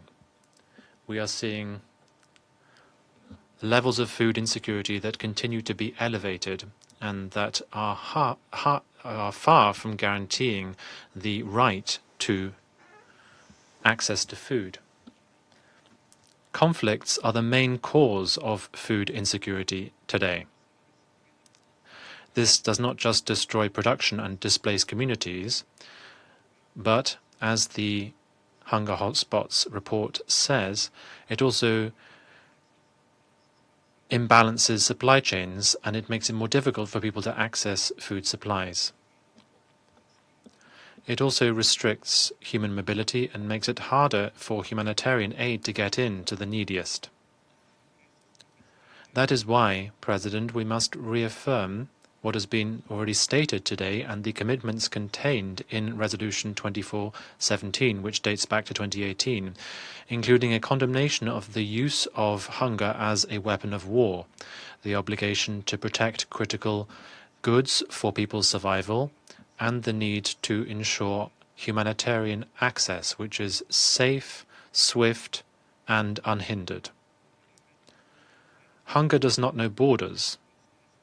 Disruptions in supply chains and strategic routes, as we have recently seen in the Strait of Hormuz and in other areas of the world, have a disproportionate impact on developing countries. For a nation such as Colombia, and we depend on the import of fertilizers for our food, any disruption to imports has an immediate impact in terms of the costs of production and food security and risks for the resilience of our own supplies. Against this backdrop, President, Colombia suggests 4 areas of action for this Council. 1. Prevention and early warning. As has already been said, we must strengthen integrated monitoring systems to react in real time. This is not just a technical exercise. It is a way of preempting responses before crises deepen. Colombia reaffirms the critical role of this Council as a forum from which informed decisions and timely decisions must be taken to protect civilians, to avoid hunger being used as a weapon of war. Secondly, in terms of logistical flows and resilience, we must ensure the free transit of food, fertilizers, and energy. We need to beef up international cooperation and to continue to using the good offices of the Secretary General and other mediators to mitigate the impact of interruptions to the supply chain, ensuring that essential services and goods can get through to those who need them most. Third, efficient coordination within the UN system and between the system and international partners. Fragmentation is a luxury we cannot afford. We urge the FAO, the FP and other relevant bodies within the United Nations system to consolidate their efforts and to work together with regional organizations, international financial institutions, and other strategic partners. We need robust leadership on the ground, flexible financing, and predictable and sustainable financing, accountability, and consistent action, which puts people affected at the heart of the response to hunger and conflicts, focusing on immediate attention, strengthening resilience, and bringing about sustainable solutions in the longer term. 4. Guaranteeing safe, sustained, swift, unhindered humanitarian aid. Focusing on civilians who are particularly affected by conflict, in particular those affected by hunger, this means that humanitarian aid must get through as quickly as possible. All stakeholders must fully respect and fulfill their obligations under international humanitarian law, protecting civilians, ensuring the unhindered passage of humanitarian aid, and respecting and protecting humanitarian workers, ensuring that they can do their work safely and effectively. Lastly, last but not least, President, we condemn the actions of terrorist groups, non-state armed groups, and transnational organized crime networks which destroy food systems, control trade routes, deviate assistance, or use hunger and access to services as means of coercion. Colombia strongly believes that addressing these threats requires focused international cooperation to protect communities and to ensure effective accountability. Thank you. I thank the representative of Colombia for the statement, and I'll give the floor to the representative of Bahrain. Mr. President, I welcome your presiding, Mr. Laris Loka Rasmussen, Minister for Foreign Affairs of the Kingdom of Denmark, of this meeting, and I extend my thanks to His Excellency, Mr. Antonio Guterres, Secretary General of the United Nations, and Mr. Karl Skau, the Acting Director of the World Food Programme, and Dr. Benoit from Action Against Hunger for their valuable briefings.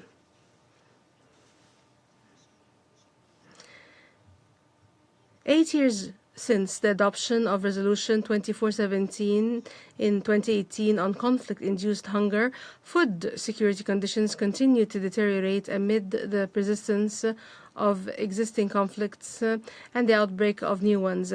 As a co-focal point, together with Denmark, on the hunger and conflict file at the Security Council, the Kingdom of Bahrain looks forward to today's discussion, contributing to strengthening the implementation of the resolution and supporting efforts to prevent conflict-related food insecurity. Madam President, I would like to focus on 3 points. First, the close link between hunger and conflict. The Kingdom of Bahrain affirms the importance of continuing to build on Resolution 2417, which established the link between conflict and food insecurity, and underscored the need to protect civilian objects, ensure humanitarian access, and strengthen early warning. The latest United Nations report on hunger hotspots identified 13 countries and territories where food insecurity is expected to worsen, with conflict remaining the primary driver in 12 of them, with Sudan, South Sudan, Yemen, and Palestine classified among the most severe cases. These findings underscore the importance of urgent action by the Security Council before these risks escalate into broader humanitarian crises. Second, given the long-term impact of conflicts on food security, including damage to agricultural and arable land and infrastructure, the proliferation of unexploded ordnance, and the displacement of farming communities. The resilience of food systems during and after conflicts takes on great importance. The Kingdom of Bahrain affirms that this requires supporting communities' capacity to restore food production, protecting infrastructure, and taking practical steps to ensure the continuity of supply chains. Third, as the nature of conflicts evolves and their impact broadens, including the increasing use of drones and the risks this poses to the delivery of assistance, the need emerges to strengthen the protection of humanitarian operations and ensure the delivery of food to civilians safely and without obstruction. The repercussions of conflict also extend to global supply chains, as clearly demonstrated by Iran's closure of the Strait of Hormuz, through which nearly 30% of global fertilizer trade passes, making any disruption in the region have a direct impact on global fertilizer markets.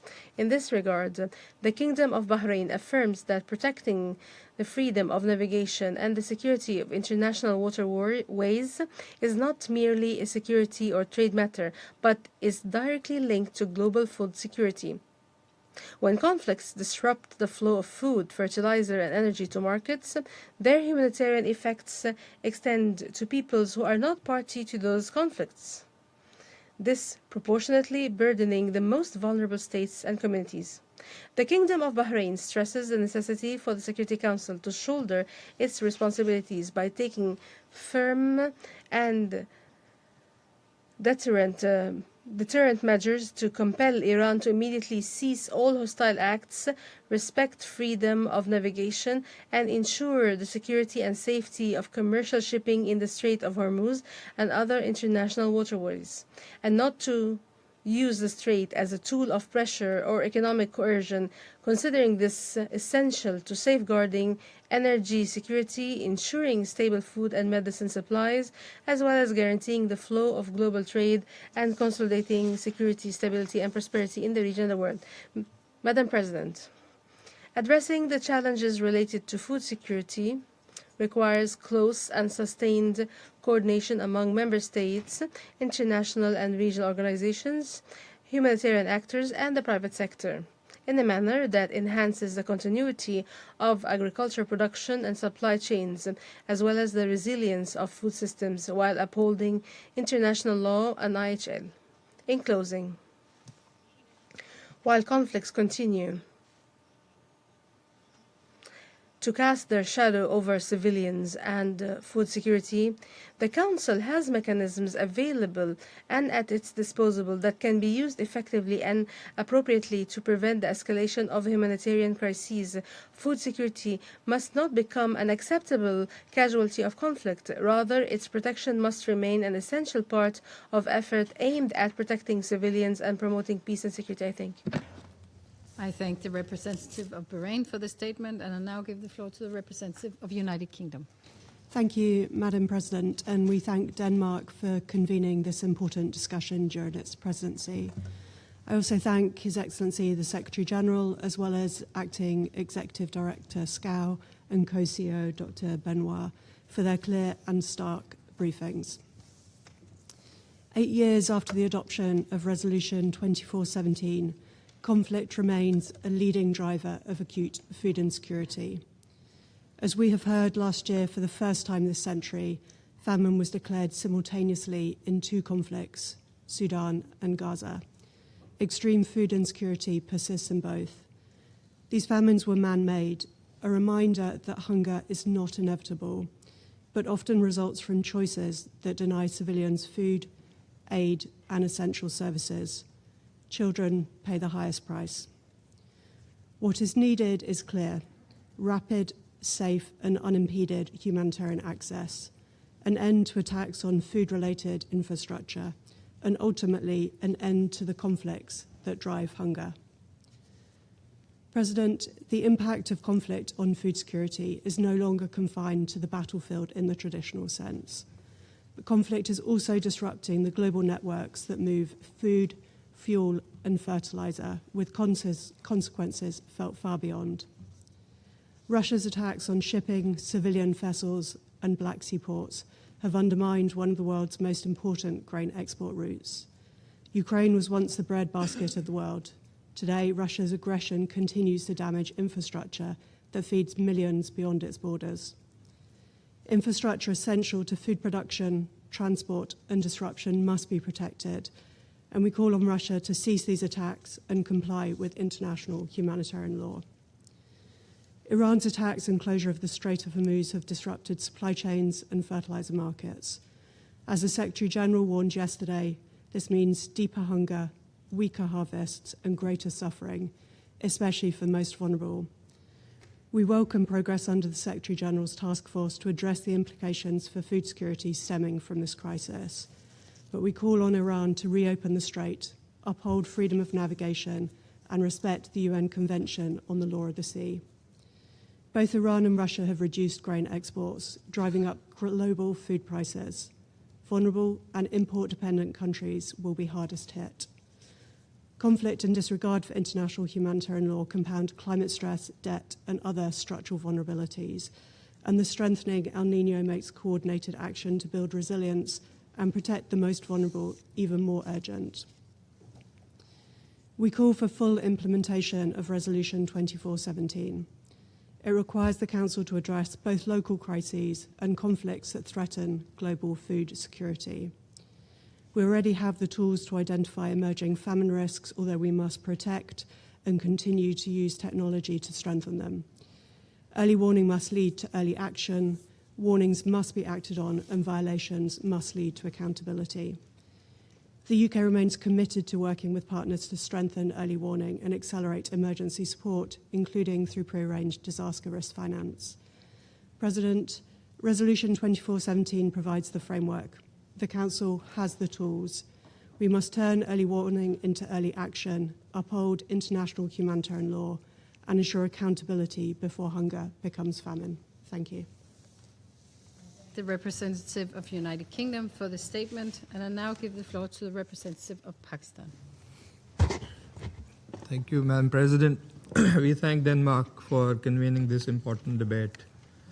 And we also thank the Secretary General for his insightful remarks and recommendations that he offered today.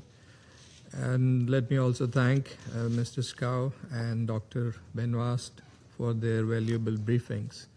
And we agree that we need to see how to move from conflict, hunger cycle to a peace development cycle. The global environment today demonstrates a disturbing two-way dynamic.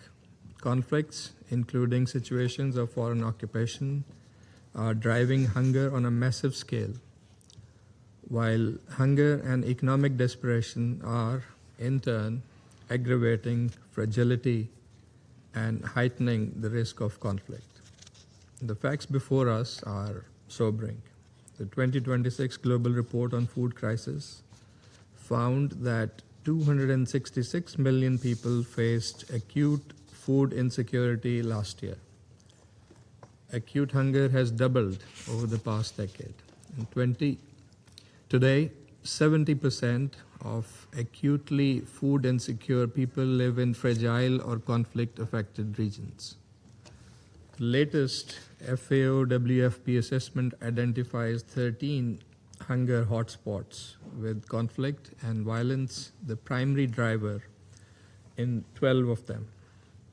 Resolution 2417 recognized this nexus 8 years ago.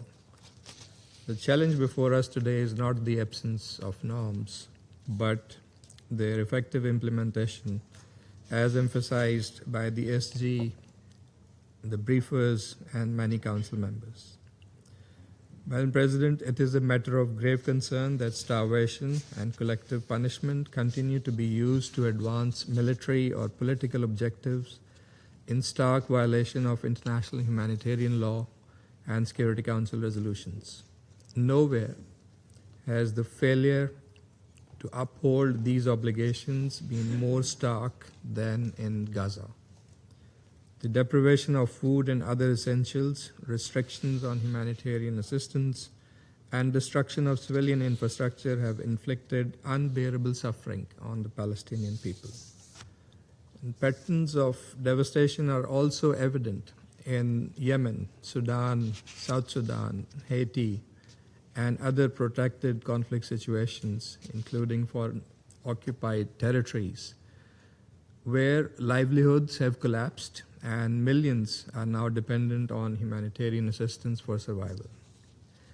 Madam President, recent developments have demonstrated that food security consequences of conflict can extend far beyond the immediate theaters of hostilities. The conflict in Ukraine was a stark illustration. Disruptions to Black Sea grain exports, fertilizer supplies, and maritime transportation contributed to sharp pressures on global food and freight costs.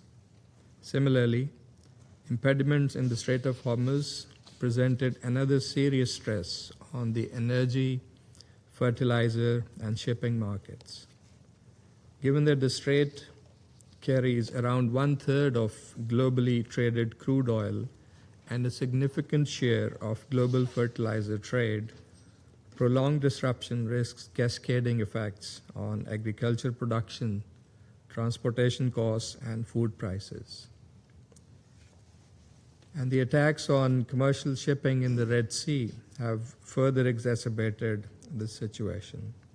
Regrettably, these impacts are felt most severely by developing countries, already facing fiscal constraints and high dependence on food and energy imports. We believe that food security in conflict zones and the broader issues that we have discussed in this debate today must be addressed through a comprehensive and principled approach. First, international humanitarian law must be upheld fully, consistently, and without selectivity. Starvation of civilians as a method of warfare is clearly prohibited. Food, water, agricultural assets, and other objects indispensable to civilian survival must be protected. Second, humanitarian assistance cannot be subjected to political or military calculations. There must be safe, rapid, and unhindered humanitarian access. Humanitarian personnel must be able to operate freely, safely, and assistance must reach those in need without impediment. Accountability for deliberate obstruction or delays is a must. Third, early warning leads to early action. Resolution 2417 provides an important basis for alerting the Council when conflicts threaten widespread food insecurity. Yet, warnings serve little purpose if the international community only comes into motion after hunger has turned into famine. Credible assessments by the Secretary General, WFP, FAO, and other relevant UN entities should enable timely attention and preventive engagement. Well, President, we must also acknowledge that humanitarian action alone cannot substitute for political solutions. So long as conflicts remain unresolved, humanitarian needs will continue to multiply and food insecurity will deepen. We must prevent and resolve conflicts through diplomacy by advancing dialogue and peaceful settlement of disputes in accordance with the UN Charter and international law and relevant resolutions of the Security Council, as was also outlined in Security Council Resolution 2788 adopted last year. Pakistan continues to make concrete contributions towards that end, including through our participation in various peacekeeping missions, support for political processes, and through our ongoing mediation efforts to address the tensions prevailing in West Asia, to promote implementation of the Islamabad MOU between Iran and the United States in close cooperation with our partners from the Gulf region and beyond. Madam President, 8 years after the adoption of Resolution 2417, the essential lessons are clear. The interlinkage between peace and security and development is well established. Ultimately, there can be no lasting food security without peace. The tasks of this Council are therefore not merely to respond to the consequences of hunger, but to discharge its primary responsibility to prevent and resolve the conflicts that produce it. Pakistan will continue to support our collective efforts towards that objective. Thank you. I thank the representative of Pakistan for the statement, and I now give the floor to the representative of Liberia. Thank you. Thank you, Madam President. Liberia joins in thanking the Danish presidency for convening this timely high-level open debate. I also thank the Secretary General, the Acting Executive Director of the World Food Program, the co-CEO of Action Against Hunger, representing the Coalition Against Conflict and Hunger, for their insightful briefings and field-based perspectives. We welcome the many excellencies and distinguished colleagues participating. Madam President, Liberia speaks today not as an observer of hunger, but we speak as a survivor. We know the sound of a food convoy turned back at a checkpoint. We know the silence of a market destroyed because the road to it became a front line.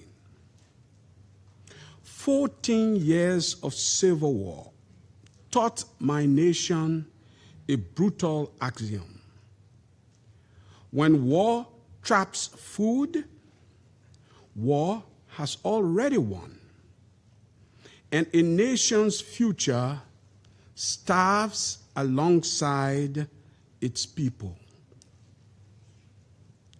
We continue to struggle to rebuild our peace on that painful memory. That is why, for Liberia, food security is not a line item in a development plan. It is a pillar of our national security. Madam President, let us be precise about what we are discussing. Hunger is the empty stomach. Food insecurity is the weaponized pipeline behind it. The shelled silo, the blockaded port, the scorched field, the fertilizer shipment interdicted at sea, the aid truck held hostage for a 40th day. Today, 318 million human beings, and we heard the statistics repeatedly quoted, live inside that engineered, man-made gap. The escalation across the Strait of Hormuz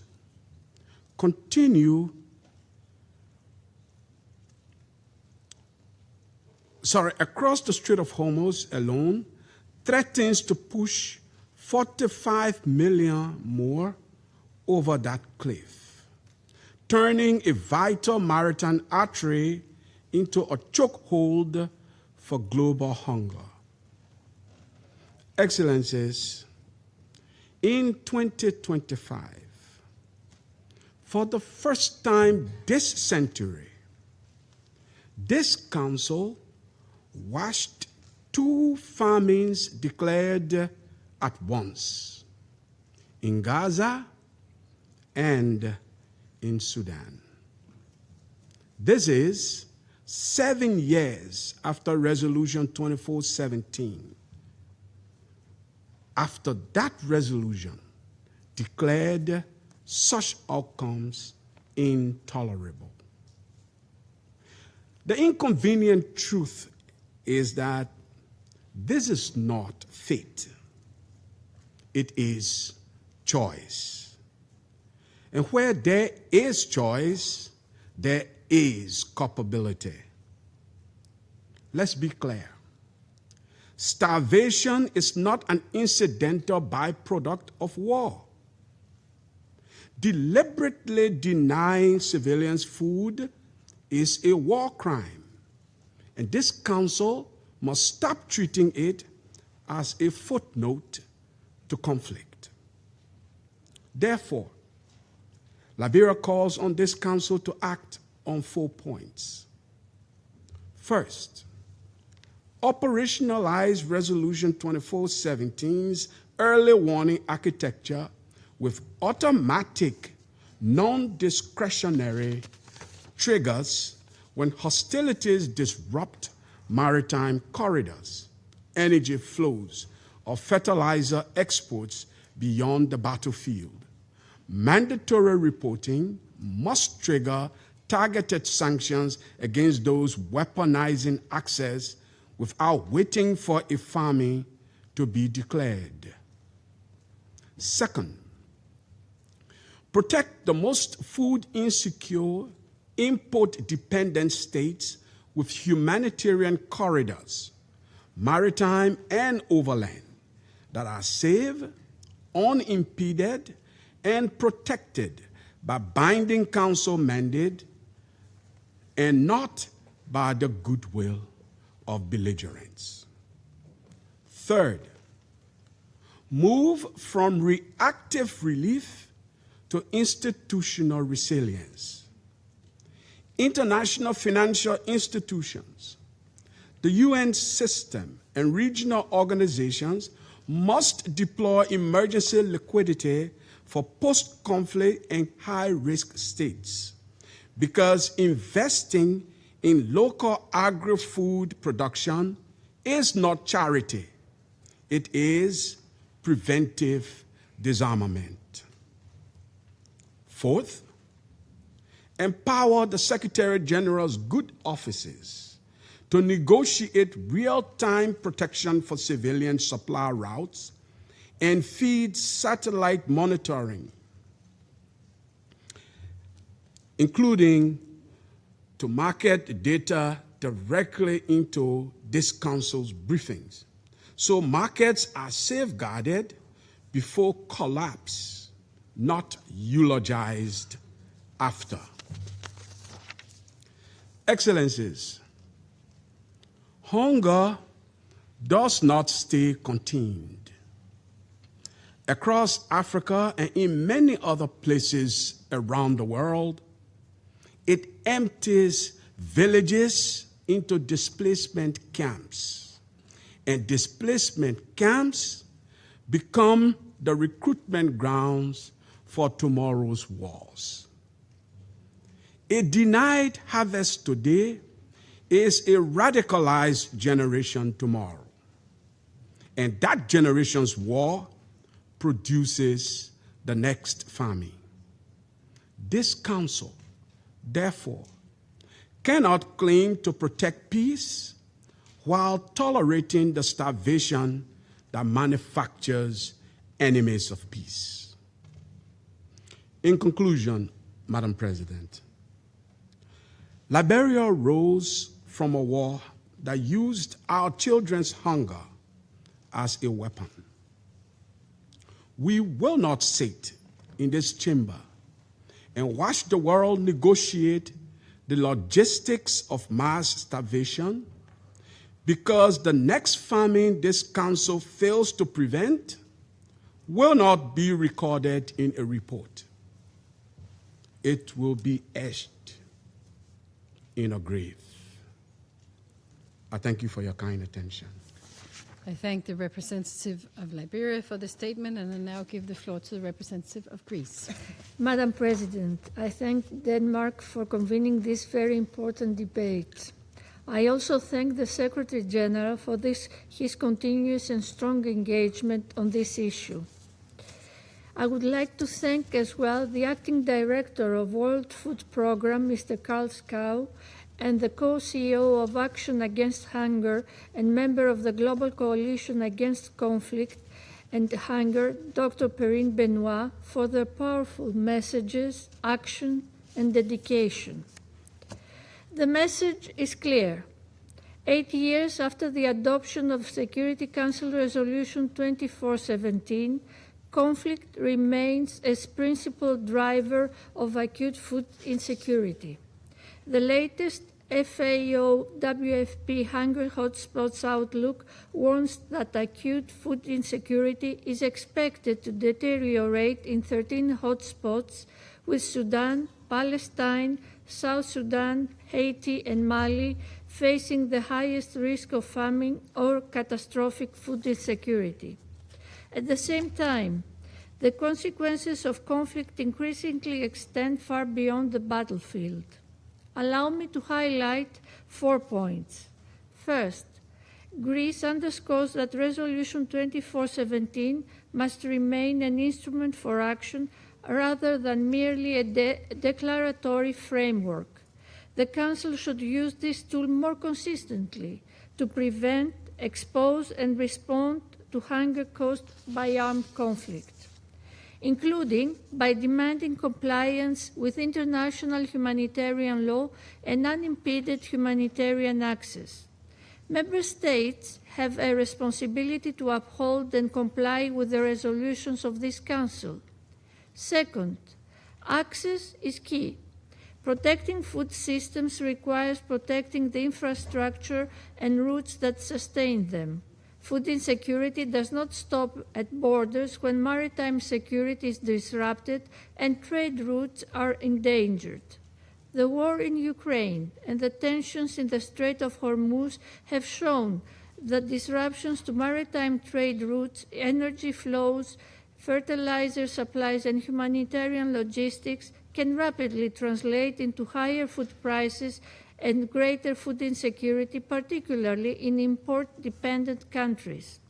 In recent months, Russia has resumed a practice dating back to the first months of its war of aggression against Ukraine, namely the targeting of Ukraine's port infrastructure and civilian vessels in the Black Sea, depriving developing countries of vital grain supplies and contributing to significant increases in food and fertilizer prices.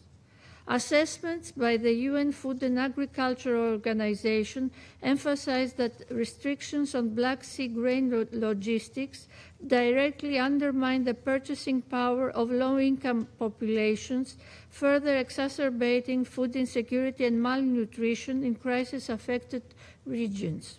In Gaza, the gap between humanitarian needs and the assistance reaching civilians remains equally alarming.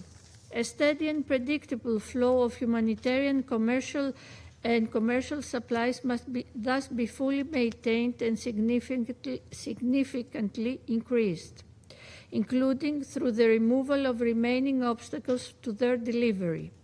Humanitarian actors, including UNRWA, can play a significant role in this regard.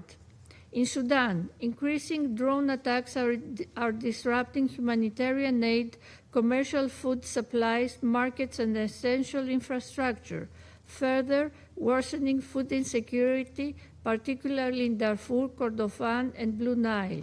In North Kordofan, the UN documented 21 drone-related incidents between the 1st and the 19th of July, affecting residential areas, fuel stations, electricity infrastructure, and markets.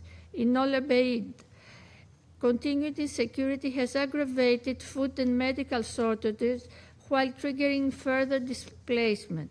Third, as one of the world's leading maritime nations, Greece stresses that freedom of navigation and the rights of passage through international straits must be fully respected in accordance with international law as reflected in UNCLOS. Secure sea lines of communication are indispensable to global food security. Safeguarding maritime security, transport routes, and humanitarian supply chains must therefore remain a core priority for the Security Council. Fourth, the world faces shrinking humanitarian resources at precisely the moment when needs are rising. As our briefers underlined, humanitarian actors are increasingly forced to do more with less, while crises multiply and funding gaps widen. Predictable and adequate financing, including through multilateral mechanisms, is not only a moral imperative. It is essential to prevent today's food crisis from becoming tomorrow's famines. Madam President, Greece, as a member of the Global Alliance Against Hunger and Poverty since 2024 and a signatory to the 2023 Joint Communiqué condemning the use of food as a weapon of war, remains committed to translating solidarity into action. We continue to support the World Food Programme, including through our participation in the Grain from Ukraine initiative and our contributions to WFP's operations in Sudan. Building on our humanitarian assistance to civilians in Gaza last year, Greece delivered 3 tons of humanitarian aid, including food and water, to Lebanon earlier this year. In concluding, Madam President, conflict-driven hunger is neither inevitable nor acceptable. Resolution 2417 provides a framework. Our collective responsibility is to implement it. Greece stands ready to work with all partners towards its shared objective. I thank you. I thank the representative of Greece for the statement, and I now give the floor to the representative of Panama. Thank you, Madam President. We'd like to welcome His Excellency Lars Løkke Rasmussen, Foreign Affairs Minister of Denmark, who has presided over today's meeting, and we'd like to thank the Presidency of Denmark for convening this important open debate. We'd also like to thank the Secretary General, Antonio Guterres, for his briefing, and Mr. Karl Skau, the Acting Executive Director of the World Food Programme, for the briefings, and we'd also like to thank Ms. Perrine Benoit, co-CEO of Action Against Hunger. Your briefings should invite us to take action and to mobilize the appropriate policies. President, 8 years ago, this Council recognized through Resolution 2417 the link between armed conflicts and food insecurity, which today continues to affect millions of people. Food insecurity brought about by conflicts is not just limited to being a consequence of war. It affects production, it displaces people, and it chokes off markets, commercial routes, and supply chains. And as a result, its effects go beyond areas of conflict and particularly affect countries that depend on imports. Food security is no stranger to the relations of power that structure conflicts. Territorial control also means control over land, maritime routes, markets, supply chains, and resources. Therefore, preserving food systems means reducing economic pressure that can deepen the dynamics of conflicts. The recent report by the FAO and the WFP, which was published in June of this year, states that armed conflict is a key factor in 12 of the 13 major areas where there is hunger in the world. Sudan is one of the most serious expressions of this dynamic. According to the latest analysis in line with the IPC index, about 19.5 million people are facing acute food insecurity, and 14 areas in Darfur and Kordofan are facing the risk of famine. This deterioration of the situation in Sudan is not occurring in parallel to the conflict, it is part of the conflict itself. In Gaza, in the midst of the destruction of infrastructure and displacement, we must recognize how access to large-scale humanitarian assistance has improved conditions in some areas. Nevertheless, the needs remain pressing. with more than 1.4 million people who may face levels of crisis during the second half of this year. In addition to this, in Haiti, violence and gang control are breaking off and affecting the functioning of the main logistical routes. Extortion and violence are making basic products more expensive and restricting access to food for many people. In Artibonite, one of the main areas that produces food in Haiti, violence in rural communities and producing communities weakens agricultural production and increases dependence on imports. These are factors that exacerbate one of the most severe food and humanitarian crises in our region. President, the war in Ukraine and the breaking off of exports of grain and fertilizer have highlighted another dimension of this issue. The food security of many states can be affected by conflicts that are happening thousands of kilometers from their borders. The Black Sea Grain Initiative showed that even in armed conflicts, diplomacy can bring about concrete mechanisms. Thanks to the good offices of the Secretary General, Antonio Guterres, and thanks to the government of Turkey, it was possible to establish mechanisms to facilitate the export of food and fertilizers, particularly important for countries that are highly dependent on international markets. Similarly, events in the Strait of Hormuz and the Red Sea show that maritime routes are a critical part of the strategic infrastructure that underpins access to food and energy. Their interruption, either through attacks or blockades, translates the harmful effects of a conflict to economies situated thousands of kilometers away, particularly in the global south, and countries who have the least ability to absorb these impacts. Panama stresses the need to ensure safe, unhindered humanitarian access and conditions to protect people's means of subsistence. We condemn attacks on humanitarian workers and we urge respect for international humanitarian law. Madam President, as a country whose history, economy and international responsibility are deeply linked to the sea, Panama understands this reality particularly acutely. The Panama Canal connects markets and facilitates the transfer of essential products. 5% of global maritime commerce goes through the Panama Canal, and significant volumes of agricultural products such as corn, grain and soya. For Panama, guaranteeing open, safe and efficient maritime routes also means contributing to the stability of global supply chains and the resilience of our food systems. This commitment, in line with humanitarian work, is also reflected in the Regional Logistical Center for Humanitarian Assistance, which is located in Panama, and the UN Humanitarian Response Depot, which is administered by the World Food Programme's office in our country.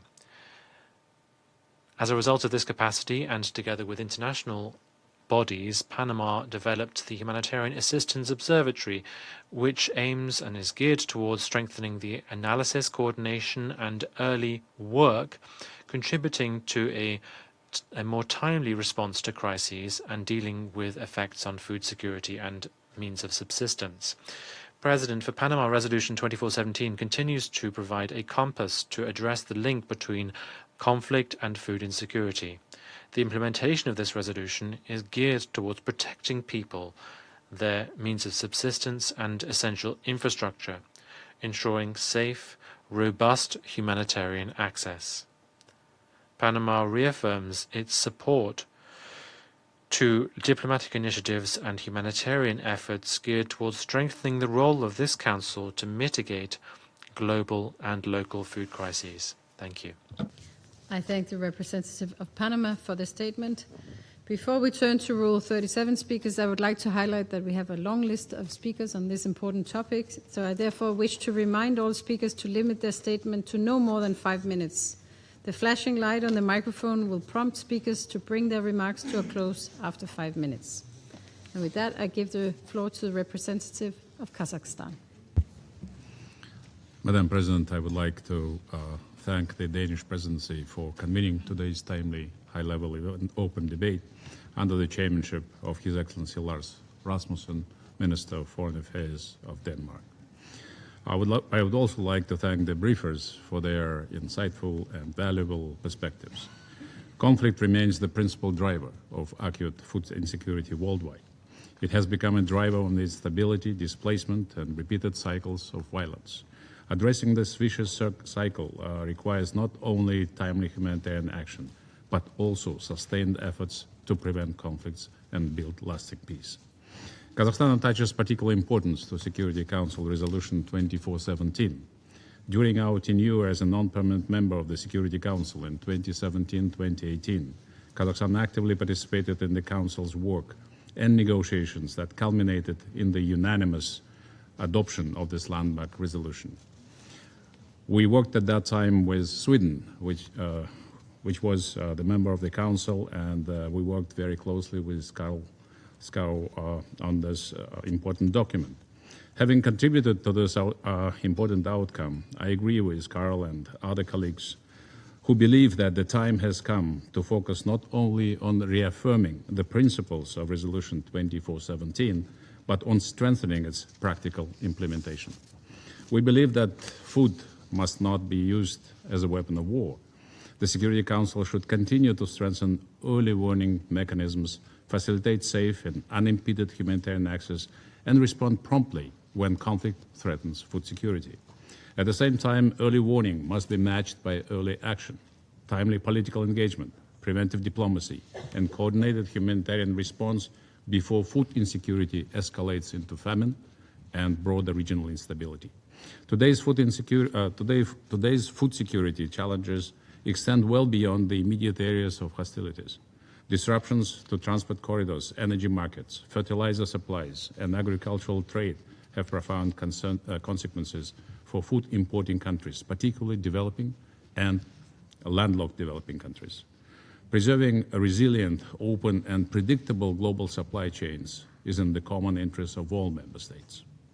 Madam President, Kazakhstan firmly believes that regional cooperation is indispensable for strengthening global food security. In Central Asia, we are increasingly working together to support Afghanistan's long-term recovery through enhanced trade, connectivity, agricultural cooperation, and humanitarian assistance. Kazakhstan remains convinced that strengthening Afghanistan's food security and agricultural capacity is essential for improving the lives of Afghan people and fostering long-term regional stability. We will continue supporting Afghanistan's integration into regional economic and transport networks, recognizing that sustainable development, food security, and peace are mutually reinforcing. In this regard, the United Nations Regional Center for Sustainable Development Goals for Central Asia and Afghanistan in Almaty will provide an important platform for advancing regional cooperation, including on sustainable agriculture, food security, climate resilience, and coordinated international support for Afghanistan. We believe the center can serve as a practical bridge between humanitarian action, sustainable development, and peace building across the region. Kazakhstan also remains committed to early preventive actions and strengthening international cooperation through the Islamic Organization for Food Security, IOFS, headquartered in Astana.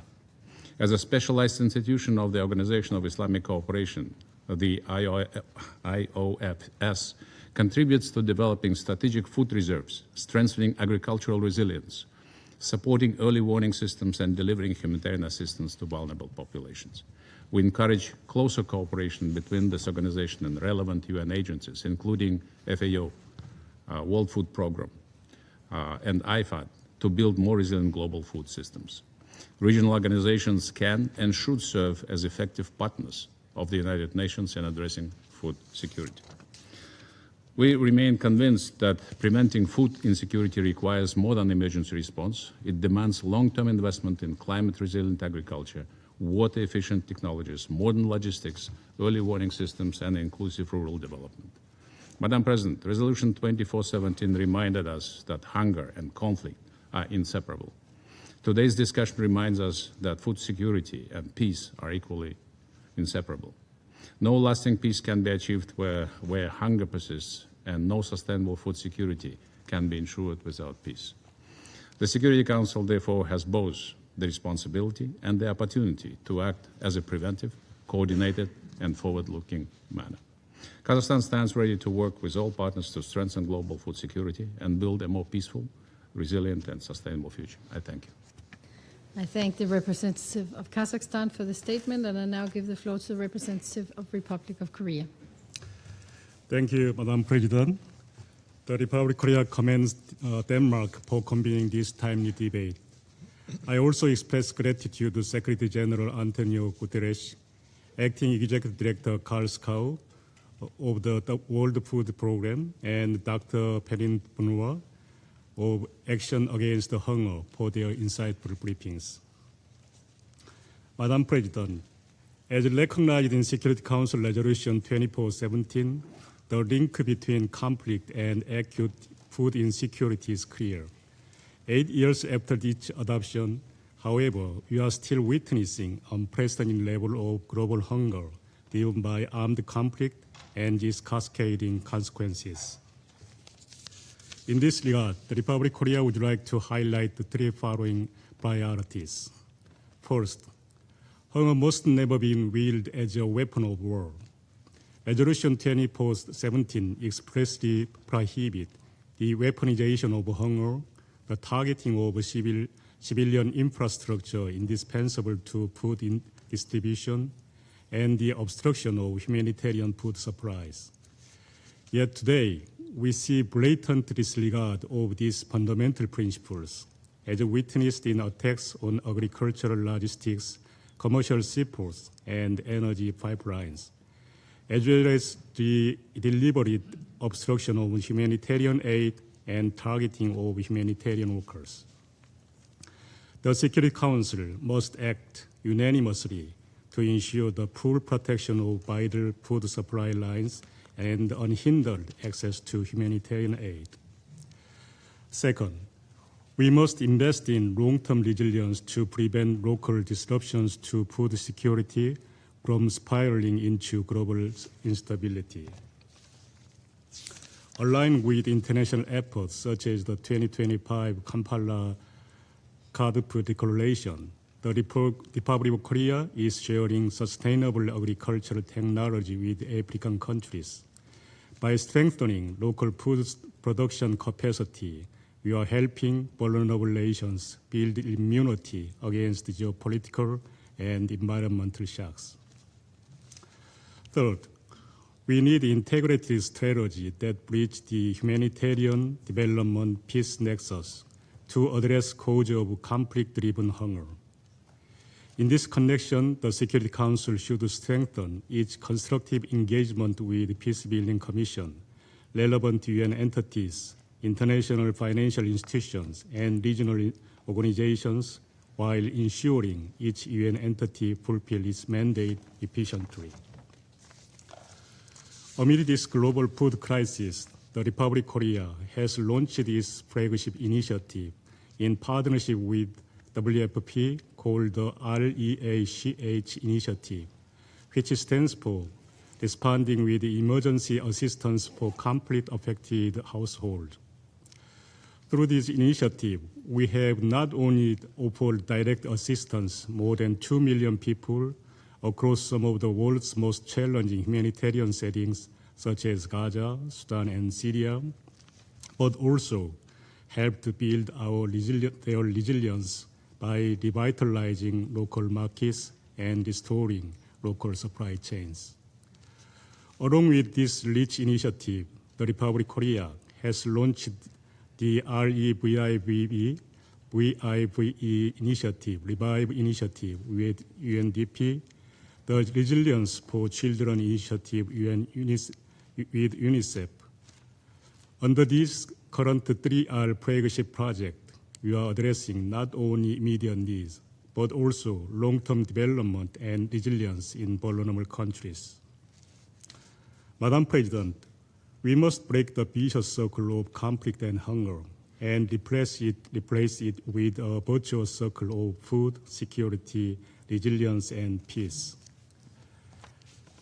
The Republic of Korea reaffirms its unwavering commitment to this end and continue to work closely with the Security Council and key international partners to deliver tangible results on the ground. I thank you. Representative of the Republic of Korea for the statement, and I now give the floor to the representative of Egypt. Sayyid al-Rais. Madam President, I thank you for convening this open debate on issue of prime importance to the international community. We welcome the participation of Mr. Karl Skau, Acting Executive Director of WFP, and Ms. Perrine Benoit. Madam President, the Security Council, through its resolution 2417, reaffirmed the connection between conflicts and food insecurity, and reiterated the importance of protecting the civilians' humanitarian supplies and the rejection of using famine as a weapon of war. Nonetheless, problems continue, which means that the challenge for us is as follows: to transform our commitments to specific actions and to move from reaction to prevention and action. Madam President, Egypt is of the view that in order to tackle this issue, we need to mobilize ourselves at three levels, and they're all interlinked. First, we need to prevent conflicts and go after their root causes, and this requires that there be early warning mechanisms, and that we should use United Nations expertise, which is very varied and diverse. This way, we could identify risks in the non-provision of supplies, energy, and humanitarian assistance. Second, the protection of civilians during conflict. Here, we need to ensure that food and assistance arrives to the needy, and for that, humanitarian assistance need to be delivered in a way which is safe, rapid, stable, and unimpeded.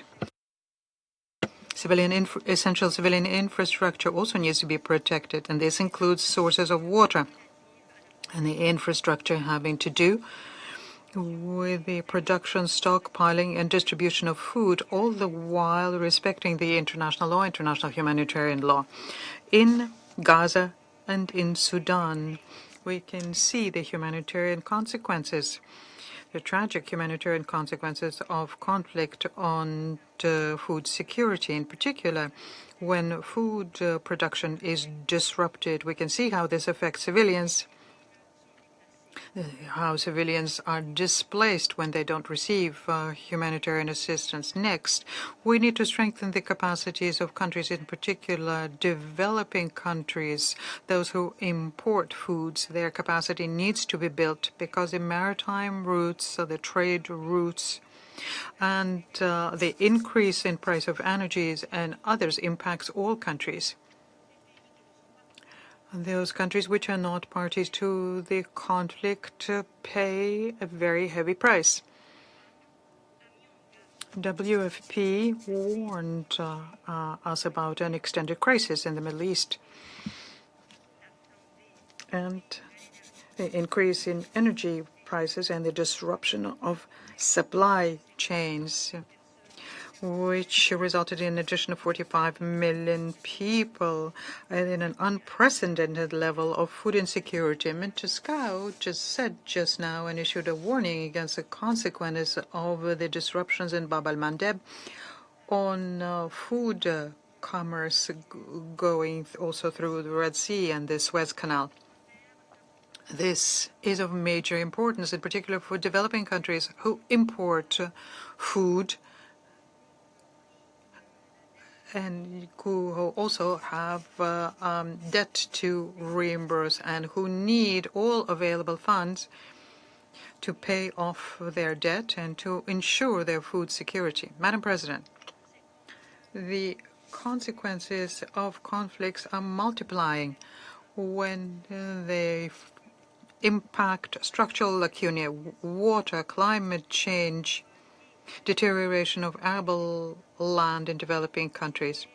In fact, limited water resources are an impediment to food production and to resilience. And that is why Egypt reiterates the importance of the link between water security and food security. Funding and technology and capacity building needs to be available, and investment needs to be made for the good management and use of water for agriculture and food production. To conclude, I would like to reaffirm the importance of institutional role. The Security Council has a principal role to play, namely maintain international peace and security.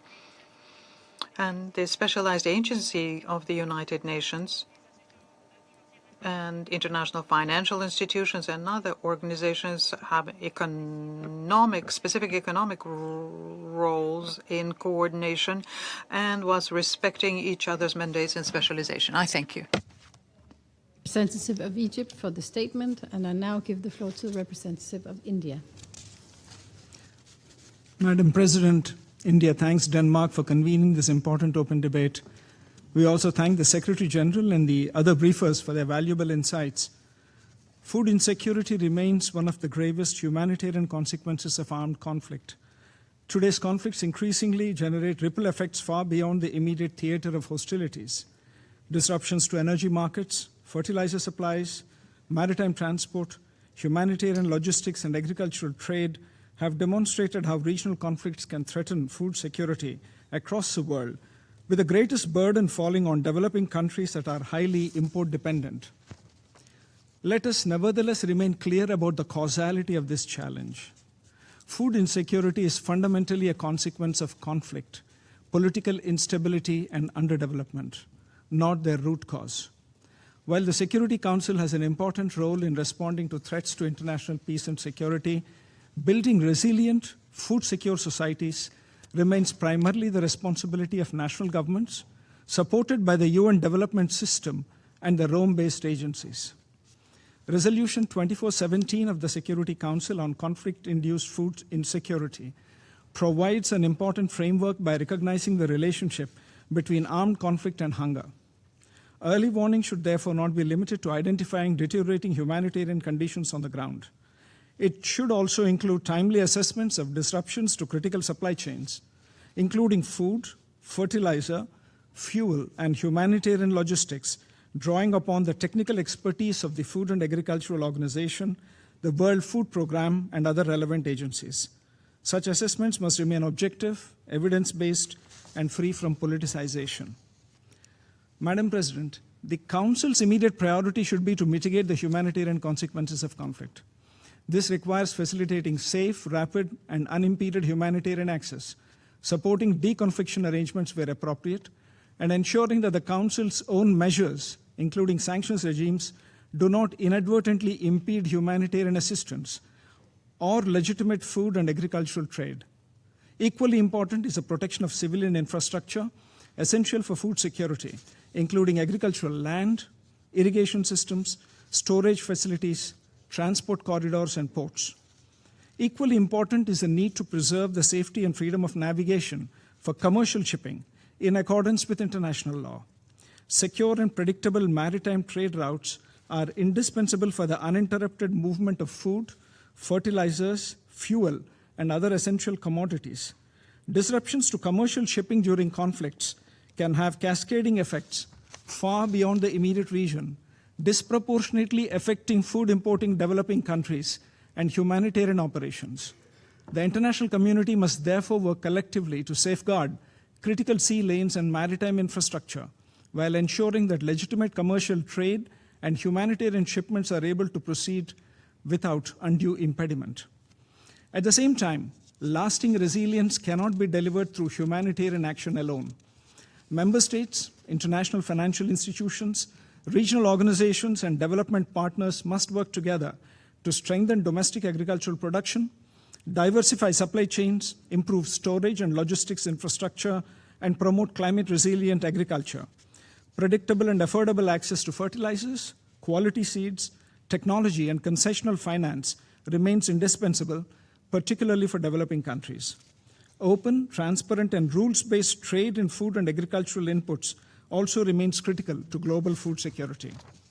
India's own experience underscores the centrality of sustained nationally owned investments in resilient food systems.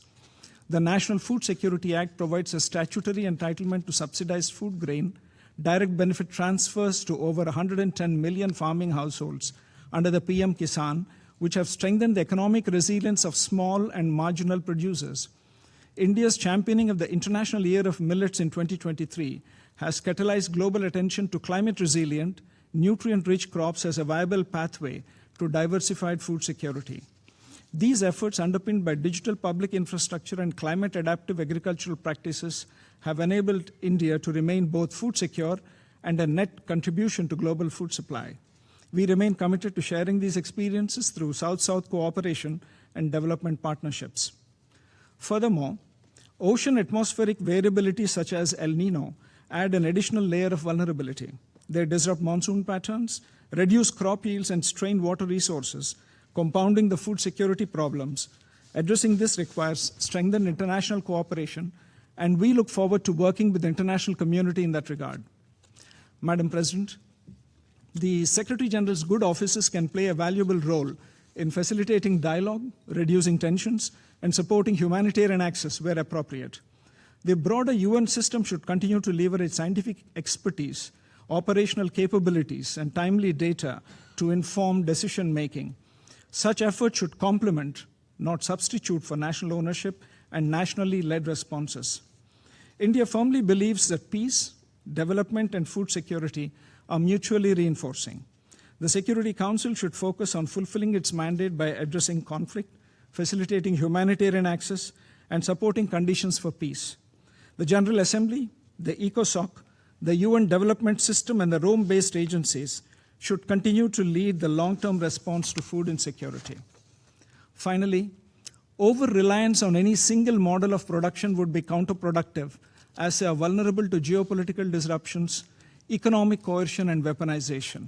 We must encourage small and marginal farmers to enhance their productivity and contribute to ensuring food security in developing countries of the Global South. We must also encourage climate-resilient crops such as millets, rather than limit conceptions of food security to the biggest staple grain crops such as rice, wheat, and corn. By acting within their respective mandates and in a spirit of genuine multilateral cooperation, the United Nations system can better prevent food crisis. I thank you, Madam President. I thank the representative of India for the statement, and I now give the floor to the representative of Switzerland. Madame la Présidente. Madam President, Switzerland thanks Denmark for convening this open debate. 8 years after its adoption, Resolution 2417 remains as relevant as ever. Armed conflict continues to be one of the primary drivers of food insecurity. In 2025, for the first time this century, famine was declared simultaneously in 2 separate contexts, parts of the Gaza Strip and Sudan. In 2026, the risk of famine persists in both contexts. Across armed conflicts, violations of international humanitarian law have exacerbated food insecurity. These include attacks affecting civilian objects and infrastructure essential to the survival of the civilian population, restrictions on humanitarian access, and other impediments to the delivery of essential goods. Russia's war against Ukraine and the conflicts in the Middle East demonstrate that armed conflicts and repeated and related violations of international law can have major consequences for global food security. Disruptions to maritime routes have exposed the fragility of global supply chains. Conflicts undermine food systems by disrupting agricultural production, markets, trade routes, energy supplies, and access to fuel and fertilizers. These developments underscore the importance of investing in resilient and sustainable food systems and reducing external dependencies. They also reinforce the urgent need to translate the commitments contained in Resolution 2417 into concrete action, Switzerland calls on the Council to strengthen its implementation in 3 priority areas. First, we must strengthen prevention by making better use of early warning information and acting before crises reach catastrophic levels. Bridging the gap between warning and action requires political will and the Council's timely engagement. Secondly, we must preserve humanitarian space and ensure respect for international humanitarian law.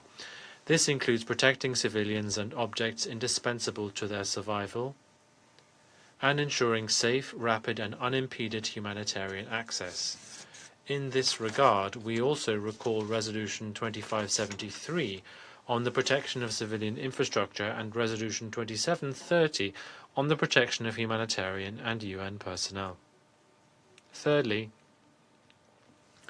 we must combat impunity by ensuring that violations of international humanitarian law are investigated and those responsible held to account. The use of starvation of civilians as a method of warfare is prohibited under international humanitarian law and constitutes a war crime. Harm to food security, whether caused by disruptions to shipping routes or by other conflict-related factors, must never be accepted as an inevitable collateral consequence of armed conflict. Madam President, addressing conflict-induced hunger must remain a priority for this Council. Financial support and greater resilience are necessary, but they cannot on their own address the root causes of conflict-related food insecurity. Prevention, mediation, dialogue, and the peaceful resolution of conflicts are indispensable. Switzerland remains committed to these efforts, including in its capacity as a host state and a facilitator of mediation processes. I thank you. Excellent for the statement, and I now give the floor to the representative of New Zealand. President, I thank all those involved in responding to this devastating issue. Conflict remains one of the greatest drivers of global food insecurity. Through the destruction of farms and fisheries, the displacement of communities, restrictions on humanitarian access, and the disruption of trade and supply chains, armed conflict undermines access to sufficient, safe, and affordable food. Civilians invariably bear the heaviest burden. New Zealand remains deeply concerned by the devastating humanitarian situations in Gaza and Sudan.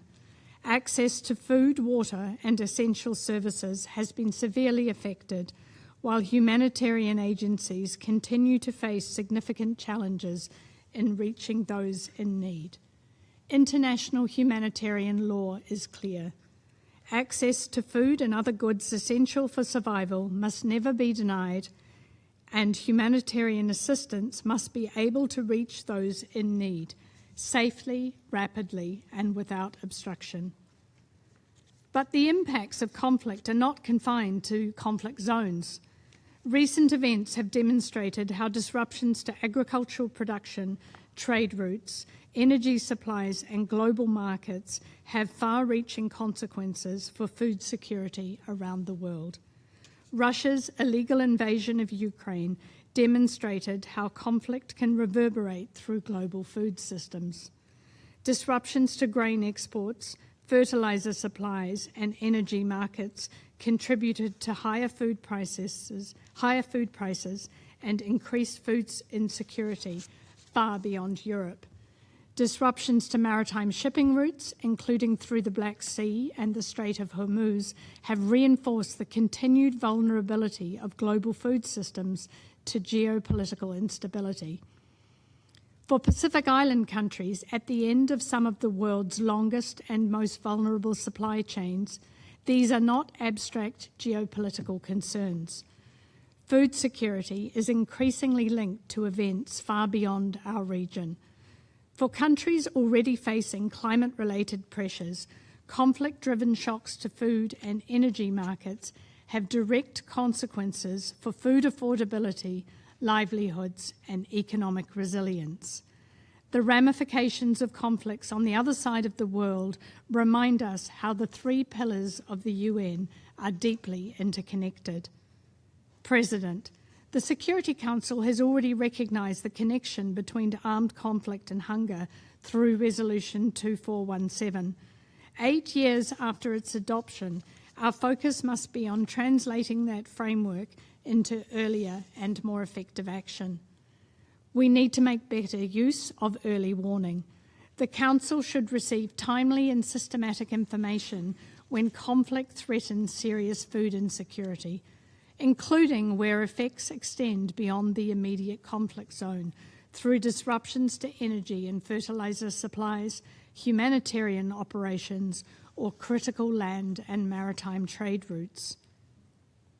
We should also make greater use of the Secretary-General's good offices and the expertise of the wider UN system.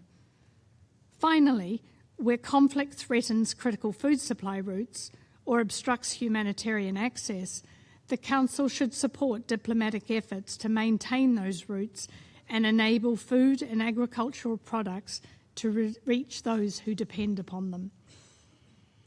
International law guarantees freedom of navigation and transit passage under the UN Convention on the Law of the Sea and customary international law. Upholding these fundamental rights in peacetime and conflict is critical for maritime trade and protecting global food security. This Council should address the drivers of conflict, support humanitarian access, and uphold the international rules and institutions that underpin food security for millions. Through our International Development Cooperation Programme, New Zealand supports climate-resilient agriculture and food systems to sustain livelihoods. New Zealand also funds the World Food Programme to alleviate hunger amongst the world's most vulnerable populations, including those affected directly by conflict. These investments help communities withstand the combined impacts of climate change, economic shocks, and disruptions to global food and agricultural supply chains. President, I conclude by affirming that not only should hunger never be used as a tool of war, it should not be seen as an inevitable consequence of conflict either. Thank you. Representative of New Zealand for the statement, and I now give the floor to the representative of Indonesia. Thank you, Madam President. Let me begin by thanking Denmark for convening this important open debate. I also thank the Secretary General, Mr. Kaskau, the WFP Acting Executive Director, and Dr. Perrine Benoit, the co-CEO of Action Against Hunger, for their briefings. Excellencies, 8 years after the adoption of the Security Council Resolution 2417, the intrinsic link between armed conflict and food insecurity remains stark. Food insecurity remains at alarmingly high level, with conflict continuing to be one of its principal drivers. The weaponization of hunger, destruction of objects indispensable to civilian survival, disruptions of global supply chains, and blockage of maritime trade routes have pushed millions of civilians into increasingly vulnerable conditions. Developing countries across a global south often bear the brunt of these conflicts far beyond their borders. Against this backdrop, Indonesia wishes to emphasize 3 key points. First, we must stand firm to ensure that starvation is never tolerated as a weapon of war. Such action represents a grave violation of international humanitarian law and constitutes a war crime. In this context, Indonesia draws the Council's attention to the alarming findings of the UN Special Committee to investigate Israeli practices, which document serious breaches of international humanitarian and human rights law in Gaza, revealing a catastrophe where hunger is systematically weaponized. When a UN-mandated body warns of such systematic starvation, the Council must act to ensure unhindered humanitarian access and ensure that such action will not go without consequences. Second, the Council must ensure accountability for those who weaponize hunger. In line with Resolution 2417, the Council must use its authority consistently against any party that deliberately blocks, humanitarian aid, and destroys food infrastructure. Reports from the Secretary General and other UN entities documenting these violations should serve as a strong basis to ensure that accountability is upheld. Impunity does not only embolden perpetrators, it further erodes the credibility of the Council itself. The Council must therefore close this accountability gap to uphold the integrity of international humanitarian law and prevent starvation from becoming a normal feature of today's conflict.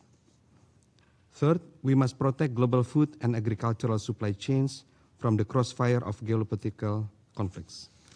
Disruptions to energy flows, maritime trade routes, and fertilizer supplies have severely strained global food production and inflated price worldwide. Food security must never become a casualty of war or collateral damage of conflicts. We urge all member states and regional organizations to support efforts to protect vital arteries of global trade. In this regard, we welcome the Secretary General's good offices and recent UN initiatives, including the Task Force on the Strait of Hormuz, to ensure safe, orderly, and reliable transit for humanitarian and essential commodities. Madam President, starvation in conflict is preventable. To this end, this Council must show that international law still carries weight by confronting those who starve civilians as tactic of war. Let us turn our resolution into decisive action before conflict starves the future of yet another generations. I thank you, Madam President. I thank the representative of Indonesia for the statement. There are still a number of speakers remaining on my list for this meeting. I intend, with the concurrence of members of the Council, to suspend the meeting until 3 p.m. This meeting is suspended.